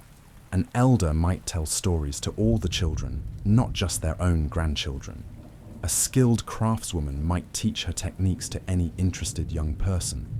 This diffuse responsibility for child rearing ensured knowledge transfer and also relieved individual parents of constant supervision duties. Ceremonies and rituals marked the passage of winter and provided psychological benefits. Midwinter ceremonies, common across many cultures, acknowledged the hardest part of the cold season and looked forward to spring's eventual return. These gatherings featured dancing, singing, feasting on special foods, and spiritual observances that lifted spirits and reinforced community identity. The social structure also provided security for vulnerable individuals. Orphans, widows, those with disabilities, people who might struggle to survive alone were incorporated into the community support system. They might live with relatives, receive portions from communal hunts, get help with heavy labour, and maintain their dignity as contributing members of society, even if their contributions looked different from others. Conflict resolution during winter required special attention because confined spaces and limited opportunities to separate made tensions potentially dangerous. Traditional methods of addressing disputes, whether through councils of elders, ritual competitions, or other culturally specific mechanisms, helped prevent minor disagreements from escalating into violence that could destroy the community cohesion necessary for survival. The winter camp location itself was often a place used by the tribe for generations. These traditional sites were chosen for good reasons: protection from wind, access to water, available fuel, good drainage, so melting snow didn't flood living areas. Returning to the same location year after year meant that people knew the area intimately. They knew where the best firewood was, where animals might be found, where storage pits from previous years still remained usable. Trade between tribes sometimes continued even in winter, though on a much reduced scale. If camps were close enough and conditions allowed, small trading parties might travel between them, exchanging goods, news, and marriageable young people. These connections maintained broader social networks that provided security beyond the immediate community. The relationship between different age groups was carefully structured. Young adults in their physical prime did the most strenuous work, hunting in difficult conditions, hauling heavy loads of firewood, breaking trail through deep snow. Middle-aged adults handled much of the daily maintenance work and made many practical decisions. Elders provided wisdom, resolved disputes, maintained spiritual practices, and educated the young. Children contributed what they could, while primarily learning the skills they would need as adults. Gender roles were generally complementary rather than hierarchical in most tribes. Men and women had different responsibilities, but both were recognized as essential. Men typically hunted, though women often helped with smaller game. Women typically processed hides and prepared food, though men might assist or have their own specializations. The key was that winter survival required all these roles to be fulfilled competently. The concept of wealth in many native cultures was tied more to generosity than to accumulation. A person who gave away much of what they had, who hosted feasts, who shared with those in need, this person gained status and respect. This value system made practical sense for survival because it ensured that resources were distributed broadly and that those who succeeded in hunting or other endeavors would share their success. The psychological toll of winter confinement was recognized and addressed. People understood that being trapped inside by weather, that darkness and cold, could affect mood and behavior. The social structures, gatherings, storytelling, ceremonies, communal work, all helped maintain mental health through the difficult months. The awareness that everyone was experiencing the same challenges created solidarity and mutual support. Leadership during winter showed its true character. Anyone could lead during summer abundance, but winter tested leaders. Those who showed wisdom in planning, fairness in distribution, courage in facing challenges, and compassion for those struggling. These were the leaders people followed. Winter was when social structures either worked or failed, when the strength of community bonds became clear. The end of winter brought communal celebration. Spring ceremonies marked the transition, acknowledging survival and looking forward to renewal. These weren't just religious or cultural events, but psychological releases, collective expressions of relief that another winter had been endured. The community that had pulled together to survive could now move forward into easier seasons, carrying with them the strengthened bonds that hardship and mutual support had created. The indigenous peoples of North America inhabited regions with vastly different climates, terrains, and resources.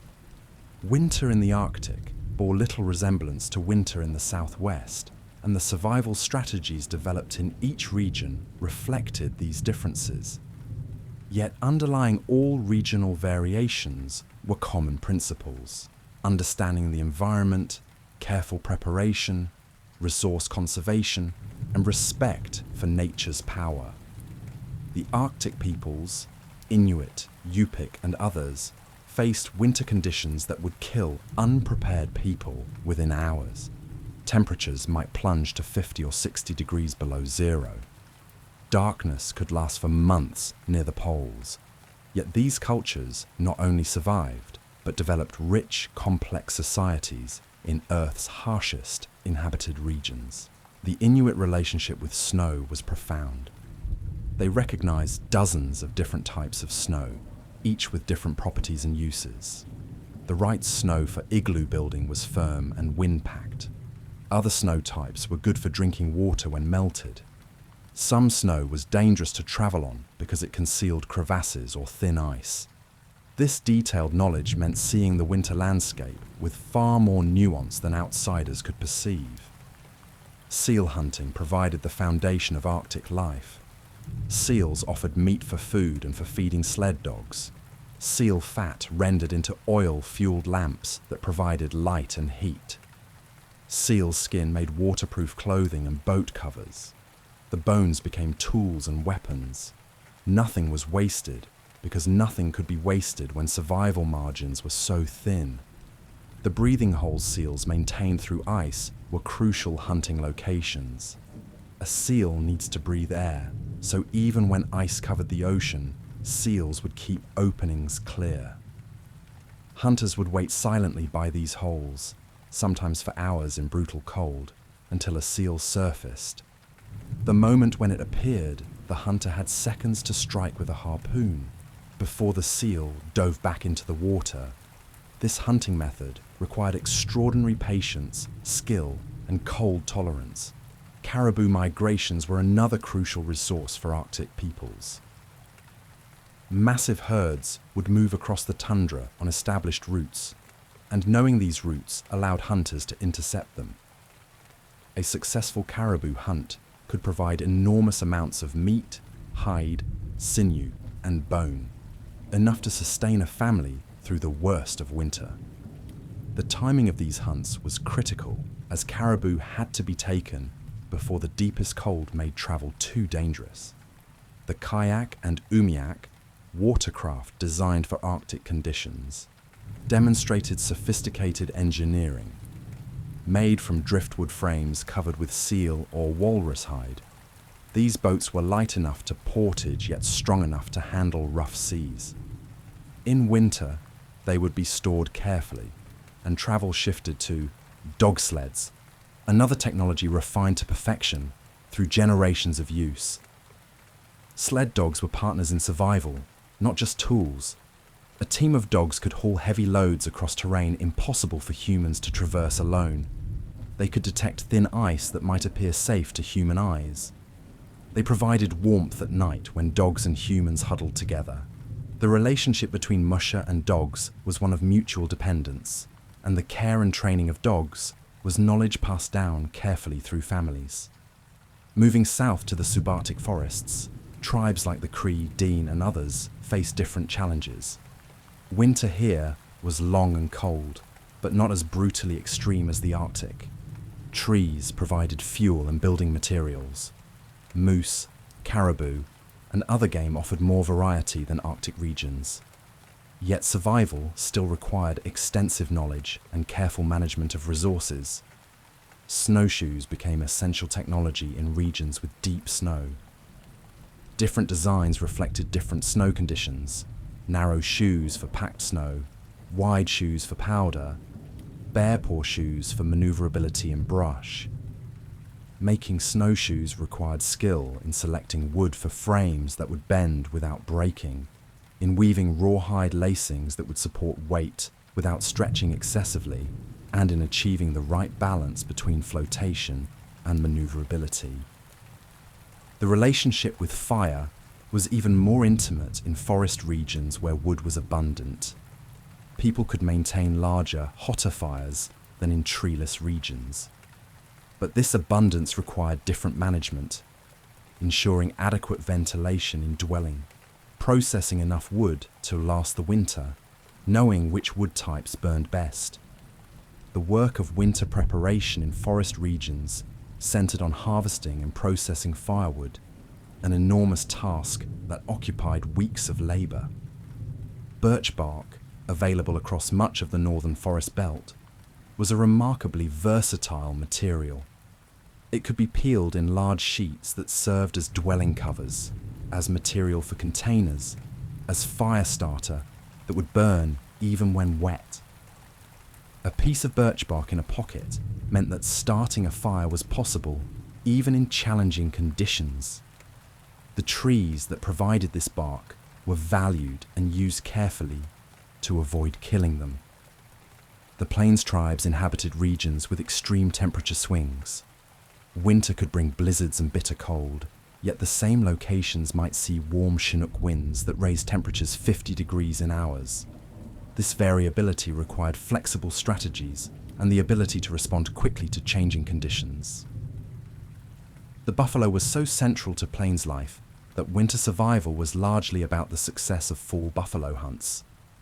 A successful hunt meant meat, hides, and resources sufficient for winter. A poor hunt meant hardship and potentially starvation. The timing of buffalo movements, the strategies for hunting them efficiently, and the processing of the massive amounts of material from a successful hunt were all refined to high art. Buffalo jumps, where herds were stampeded over cliffs, allowed the taking of many animals at once. The locations for these jumps were used for generations because they had the right geography, a nearby grazing area, a route along which buffalo could be guided, a cliff of the right height. The knowledge of how to execute a buffalo jump was complex, involving reading buffalo behavior, coordinating many hunters, and ensuring safety while processing dangerous, massive animals.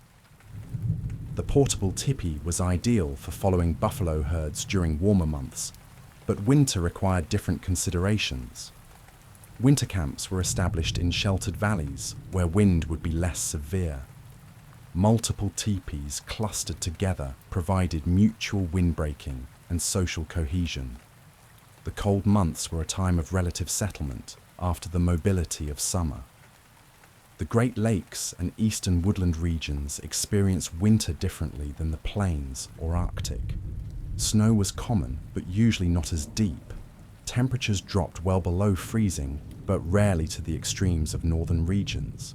The forest provided abundant resources: nuts, berries that could be dried, game animals, fish in rivers and lakes, maple sap in early spring, and endless firewood. Wild rice growing in shallow lakes and waterways provided storable carbohydrates for many woodland tribes. The harvest occurred in late summer or fall, and the rice was processed, dried, and stored in large quantities. Mixed with meat and vegetables, it provided filling, nutritious meals through winter. The locations where wild rice grew were valuable territories, and harvesting rights might be contested or carefully negotiated. Maple sugaring, while primarily a spring activity, connected to winter survival through the stored products it created. Maple sugar, or syrup, provided concentrated calories and could be stored indefinitely if properly prepared. Mixed with dried berries formed into cakes or added to pemmican, maple sugar made preserved foods more palatable and nutritious. The southeastern regions experienced mild winters by northern standards, but winter was still a distinct season requiring preparation. Food storage remained important even if the storage period was shorter. Cold snaps might be brief, but could still be dangerous if people were unprepared. The temperate climate allowed more diverse food sources to remain available, and winter hunting could continue with less difficulty than in snow-covered northern regions. The southwestern peoples dealt with winter cold at altitude while also managing arid conditions. The adobe structures of Pueblo peoples provided excellent thermal mass for temperature regulation. The thick walls absorbed heat during sunny winter days and released it slowly at night, moderating temperature swings. Multi-story construction meant that upper stories, warmed by rising heat from below, were more comfortable in winter. The farming traditions of southwestern tribes meant that stored corn, beans, and squash formed the foundation of winter food supplies.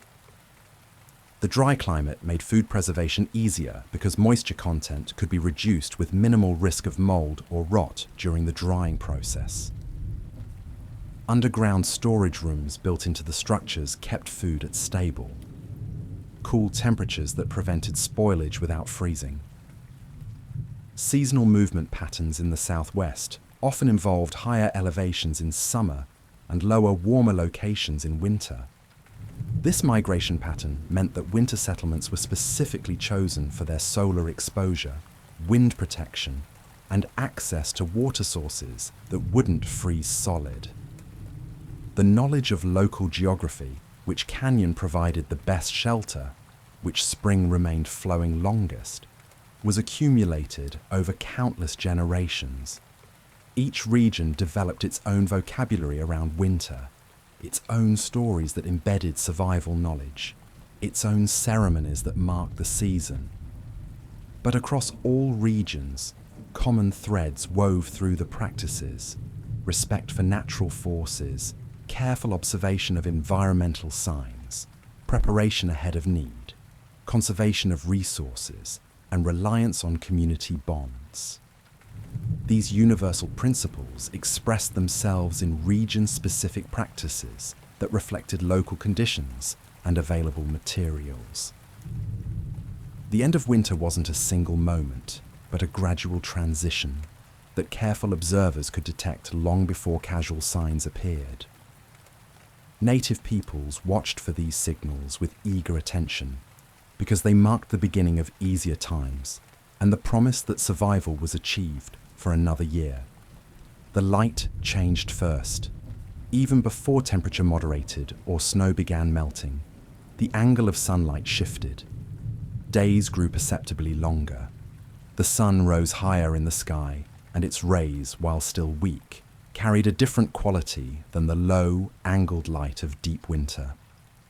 People whose lives depended on natural cycles were exquisitely attuned to these subtle changes. Animal behavior provided another set of indicators. Birds that had disappeared south began returning in small numbers, scouts for the larger migrations to come. The songs of these early arrivals brought joy disproportionate to the small sparrows or crows themselves. They represented life returning to frozen lands. Hibernating animals would begin stirring. Bears might emerge from dens on warm days, only to retreat back into sleep when cold returned. The snow itself changed character. The dry, powdery snow of deep winter transformed into wetter, heavier snow as temperatures edged toward freezing. This snow melted faster when the sun hit it, and the pattern of melting revealed the approaching season. South-facing slopes would bear first, showing brown earth in patches that expanded daily. These exposed areas would warm in sunshine, creating pockets of above-freezing temperature even when surrounding areas remained frozen. Ice on rivers and lakes went through stages. First, it might show water on the surface as temperatures rose above freezing during days. Then cracks would appear, spreading in patterns across the ice. Eventually, the ice would begin breaking up, either from rising water underneath or from its own deteriorating structure. The sound of ice breaking, a sharp crack that could carry for miles, was unmistakable and welcome. Plant life showed revival in small ways. Certain shrubs would show swelling buds weeks before leaves would actually emerge. Early spring flowers, adapted to bloom in cold conditions, might push through the last snow. Maple trees would begin running with sap, and tribes that made maple sugar would begin the harvesting process, one of the first major food activities of the year. The wind shifted direction and character. Winter winds, often coming from the north and northwest, would be replaced by southern winds that brought warmer air. Rain might fall instead of snow, another sign that the season was turning. These spring storms could be violent, but they lacked the deadly cold of winter blizzards and were endured more cheerfully because they signaled change. Water appeared where it had been locked in ice. Springs that had frozen began flowing again. Streams that had been buried under snow or reduced to trickles became rushing torrents from snowmelt. This water was the lifeblood of spring, replenishing what winter had frozen and creating the conditions for new growth. The emotional response to these signs of spring was profound. Winter, for all the preparations and adaptations that made it survivable, was still a time of hardship, danger, and limitation. The return of warmth, light and abundance brought relief and joy. Ceremonies marking the spring transition were celebrations in the truest sense, communal expressions of gratitude for survival and anticipation of renewal. The work of spring was different from winter, but no less demanding. Food stores had to be assessed and carefully managed through the transition period before fresh foods became abundant.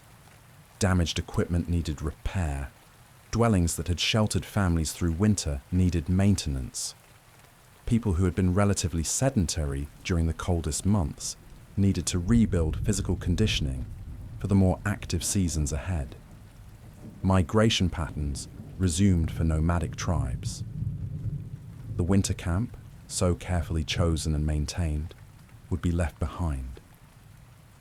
Families would pack their possessions, take down their dwellings, and move to locations better suited for spring activities, near fishing grounds, hunting areas where game would be most abundant, or agricultural fields that needed planting. The social dynamics shifted too. People who had lived in close quarters all winter could spread out again. Smaller family groups might split off from larger winter encampments. Young men might leave on vision quests or hunting expeditions. The tension of winter confinement, released as personal space and privacy, became possible again. Yet the bonds formed during winter hardship persisted. The families who had shared fires, food, and stories didn't simply forget those connections. The community cohesion that made survival possible carried forward into other seasons, strengthened by the shared experience of enduring another winter together. The knowledge of how to survive winter was tested and affirmed each year. The techniques that worked were reinforced. Any innovations or adaptations were evaluated.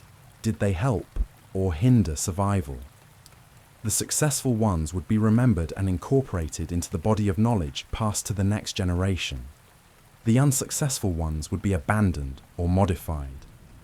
Children who survived their first few winters with help and protection were becoming competent contributors. They had learned to read weather signs, to manage their body warmth, to participate in food preservation, to maintain fire, to move efficiently in snow.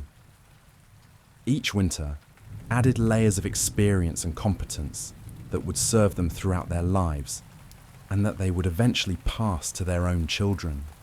Elders who made it through another winter carried with them memories of past seasons. They could compare the winter just past with others they had known. Was it colder than usual? Did it last longer? Were food stores adequate? Their accumulated experience provided perspective and context that helped the community learn and adapt. The gratitude felt for survival wasn't abstract or ceremonial, but deeply personal and immediate. Every person knew others who hadn't survived previous winters, those who died from disease, accidents, cold exposure, or starvation. Each spring brought renewed appreciation for life and recognition of the margins by which survival was achieved. The traditional Native American knowledge of winter survival has largely been displaced by modern technology. Central heating, insulated homes, grocery stores with year-round food supplies, and rapid transportation have fundamentally changed how people in North America experience winter. Yet the principles and wisdom developed over thousands of years of living intimately with cold seasons still hold valuable lessons. The first lesson is about preparation. Modern society has become accustomed to immediate gratification and last-minute solutions. Native peoples understood that winter survival required preparation months in advance. Homes had to be reinforced, food had to be preserved, fuel had to be gathered, clothing had to be made or repaired. This ethic of preparation, of thinking ahead and working now for needs that will arise later, applies far beyond winter survival. The second lesson concerns understanding systems and relationships. Native peoples didn't just know isolated facts, but understood how different elements related.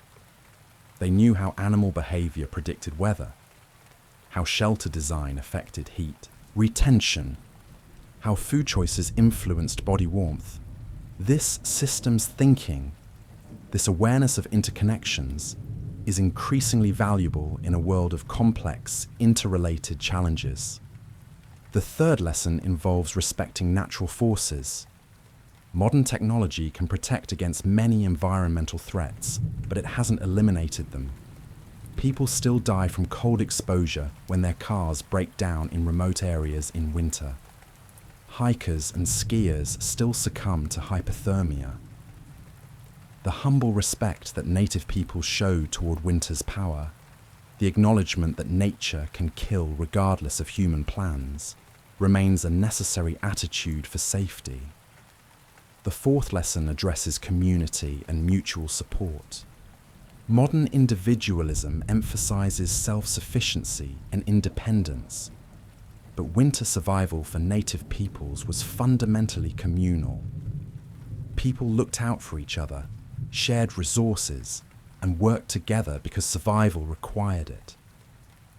This principle of community interdependence offers an alternative to isolation and atomization that many people experience in contemporary society. The fifth lesson concerns physical literacy and practical skills. Native peoples knew how to do things, start fires, read weather, build shelter, preserve food, navigate terrain. This hands-on competence contrasts with modern dependence on specialized systems that most people don't understand. The satisfaction and confidence that come from practical skills, from knowing you can handle basic survival challenges, have psychological benefits beyond the skills themselves. The sixth lesson involves sustainable relationships with the environment. Native peoples used enormous amounts of resources. They killed animals, cut trees, and harvested plants. But their practices were generally sustainable over long time scales because they never took more than ecosystems could regenerate. This restraint, driven partly by practical necessity and partly by spiritual values, offers guidance for modern resource use. The seventh lesson addresses adaptability and resilience. No two winters were identical, and survival required adjusting strategies to changing conditions. This flexibility, this ability to assess situations and respond appropriately rather than rigidly following predetermined plans, is increasingly important in a rapidly changing world.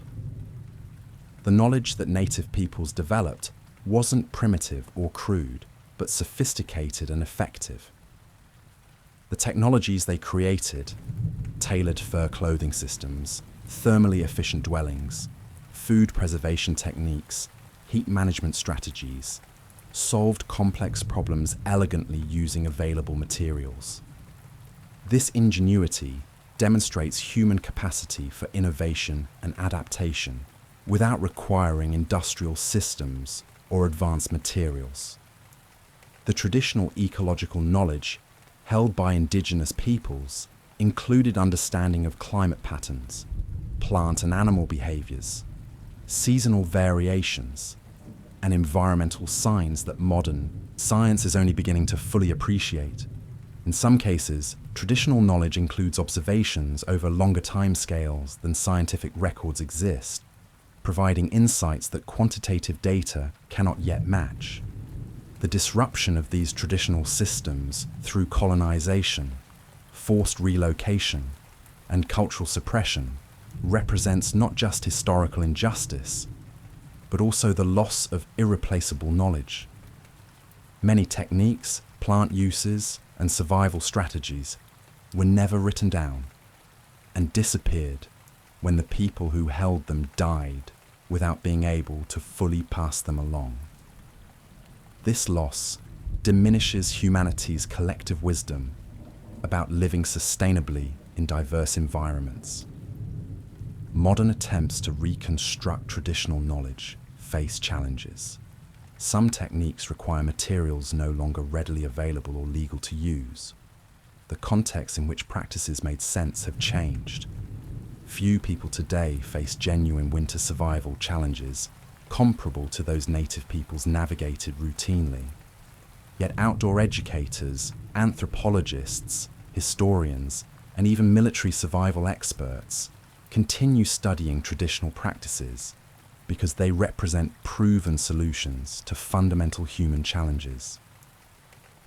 The romanticization of Native American life, portraying it as idyllic or primitive, does a disservice to the sophistication and difficulty of traditional survival.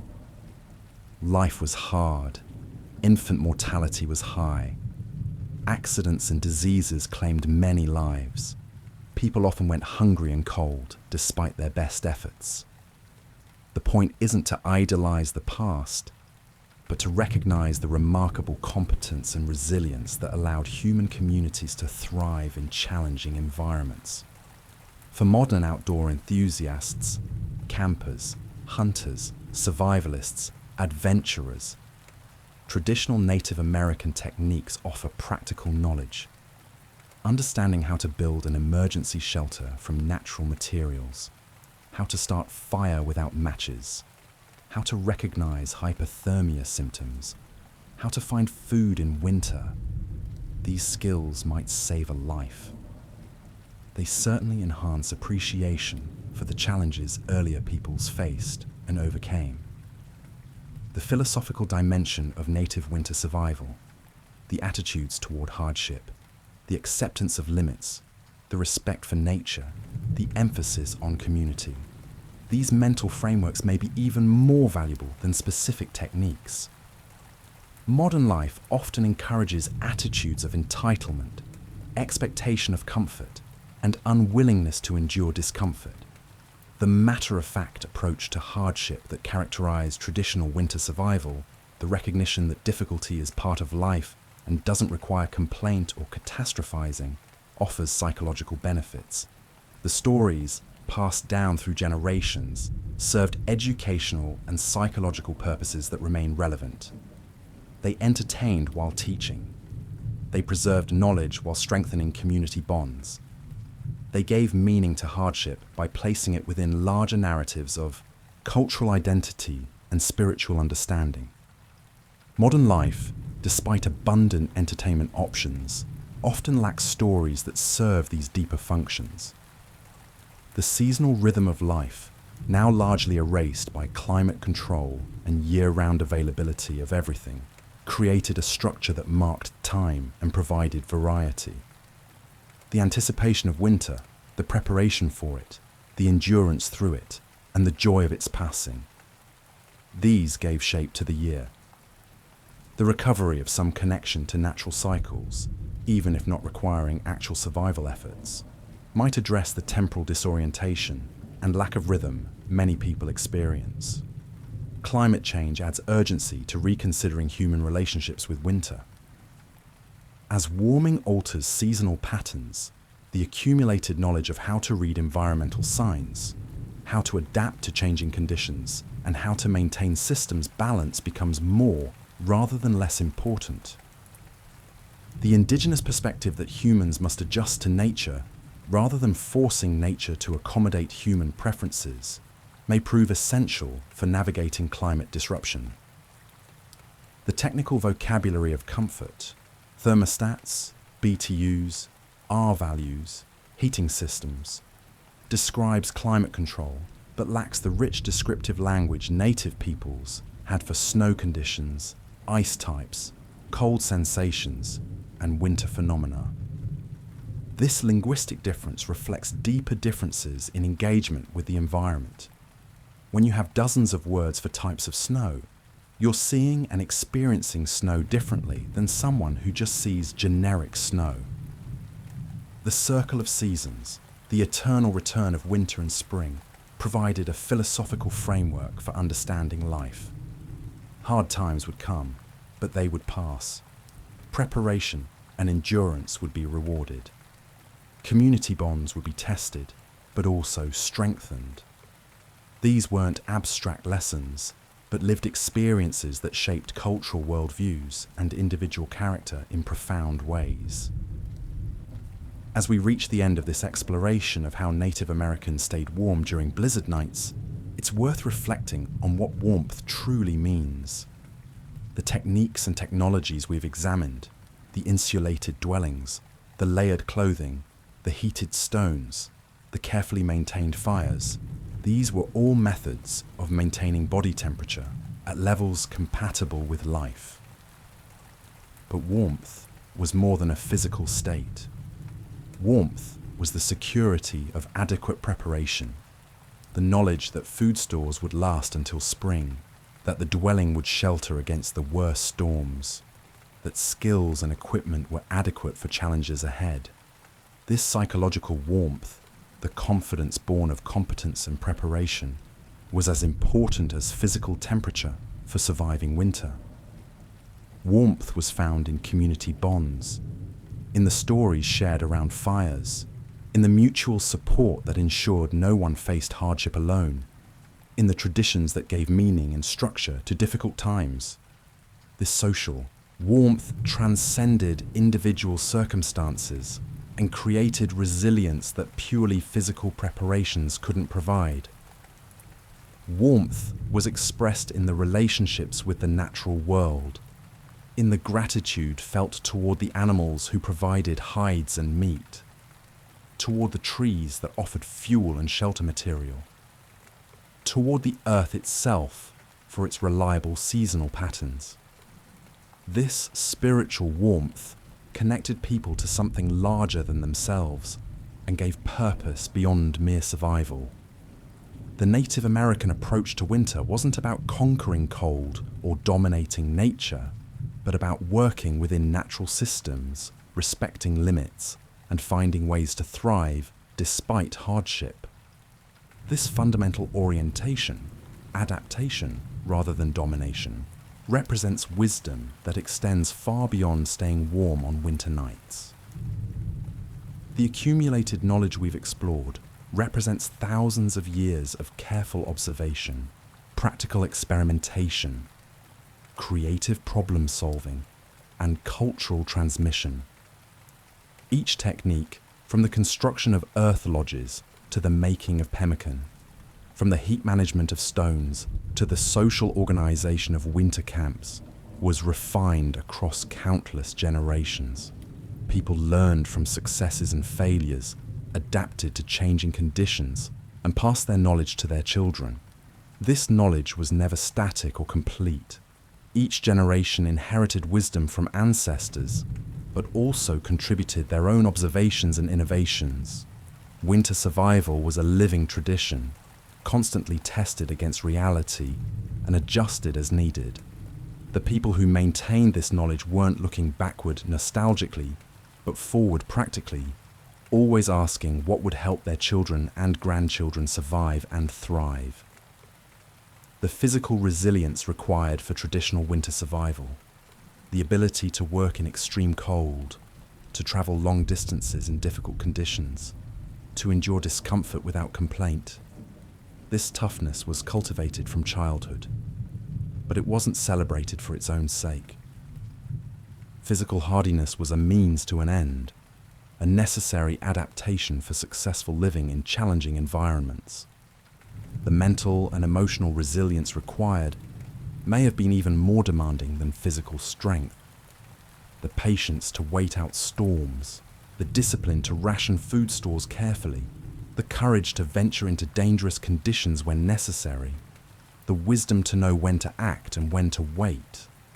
These character qualities were shaped by the demands of winter and by cultural values that emphasized appropriate responses to difficulty. The emphasis on teaching and learning, on the transfer of knowledge from experienced to inexperienced people, created educational systems that were remarkably effective despite having no formal institutions. Children learned through observation, participation, story, and practice. The knowledge they gained was immediately relevant to their lives, and its importance was obvious. This made for highly motivated learners and careful teachers. The beauty found in well-made objects, perfectly sewn moccasins, symmetrical baskets, elegantly proportioned snowshoes, meticulously decorated clothing, demonstrated that survival didn't preclude aesthetics. People took pride in craftsmanship, in creating things that were both functional and beautiful. This integration of utility and beauty reflected a worldview that didn't sharply separate practical and artistic domains. The stories, songs, and ceremonies of winter served purposes that pure technical knowledge couldn't fulfill. They provided meaning, entertainment, social cohesion, and spiritual connection. They made difficult times more bearable by placing them in larger contexts. They transformed mere survival into something worth remembering and celebrating. The cycle of preparation, endurance, and relief created a rhythm to life that marked time and provided structure. Modern life, with its flattened seasonal variations and constant availability of everything, lacks this rhythm, and many people feel adrift in undifferentiated time. The Native American experience of sharp seasonal contrasts, with each season bringing distinct challenges and rewards, created a lived experience of time that had texture and meaning. The interdependence of all elements in the winter survival system, how food choices affected body warmth, how dwelling design influenced social interaction, how community organization determined resource distribution. This complexity meant that wisdom couldn't be reduced to simple rules. People had to understand systems, context, and relationships, not just isolated facts. The humility required to survive winter in traditional ways, the acknowledgement that nature was more powerful than human will, that preparation and effort didn't guarantee success, that forces beyond control could bring disaster despite best efforts. This humble realism contrasts with modern assumptions about human dominance over environment. Yet alongside humility came confidence. People who successfully survived winter after winter, who had mastered the skills necessary for life in harsh conditions, who had proven their competence through actual tests, developed justified self-assurance. They knew they could handle challenges, and this knowledge shaped their entire approach to life. The generational continuity, the sense of connection to ancestors who had faced the same challenges and to descendants who would face them in the future, provided perspective that transcended individual lifespans. Current hardships were part of longer patterns. This temporal perspective helped people endure immediate difficulties without despair. The specificity of local knowledge, understanding the particular valley where your band wintered, the specific game trails in your territory, the individual characteristics of water sources and shelter sites in your area. This granular detail reflected intimate familiarity built over lifetimes and generations. People knew their environment with a completeness that modern people rarely achieve anywhere. As you drift towards sleep tonight, warm in your bed, consider for a moment those who maintained warmth through blizzard nights without the technologies you depend on. Consider the preparation they invested, the knowledge they held, the skills they mastered, the communities they built. Consider what warmth meant beyond temperature.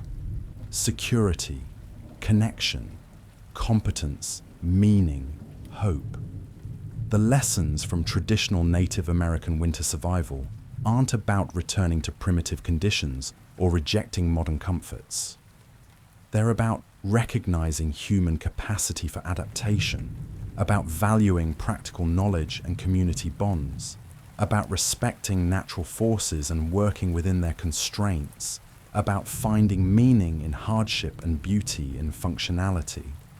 These lessons remind us that humans are capable of far more than we typically demand of ourselves, that competence and self-reliance are achievable through learning and practice, that community and cooperation create strength beyond individual capacity, and that respect for nature's power is wise regardless of technological advancement. The knowledge systems, social organizations, technologies, and cultural practices that allowed native peoples to survive thousands of winters in North America represent remarkable human achievements. They deserve recognition, study, and respect, not as curiosities from the past, but as viable solutions to fundamental challenges of human existence. As winter winds blow outside modern walls, as artificial warmth surrounds us, we can appreciate both the protection we enjoy and the ingenuity of those who maintained life without such advantages. We can honor their memory by valuing the wisdom they developed, by maintaining some of the skills they mastered, by teaching younger generations about human resilience and adaptation, and by approaching natural world with the respect and humility they demonstrated.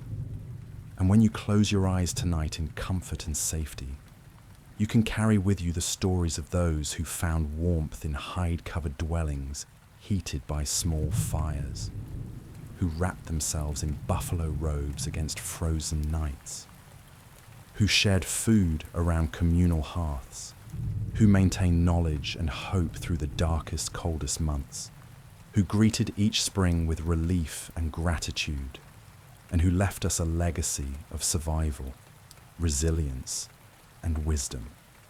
Sleep well, knowing that human beings have endured far harsher conditions than any you will likely face. And they did so not just through physical means, but through knowledge, community, and an unbreakable human spirit that refused to surrender to the cold. If you enjoyed this journey through time and learned something that sparked your curiosity or gave you a new appreciation for human resilience, please consider subscribing to Sleepy Chronicles. Hit that like button to help others discover these stories, and let me know in the comments what historical topic you'd like to explore next as we drift together into peaceful sleep.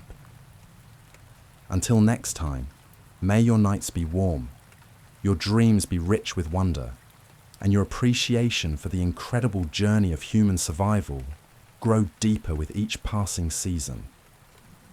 Good night, sleep tight, and remember that within you flows the same adaptable, resilient spirit that carried countless generations through the coldest nights and into the warmth of morning, of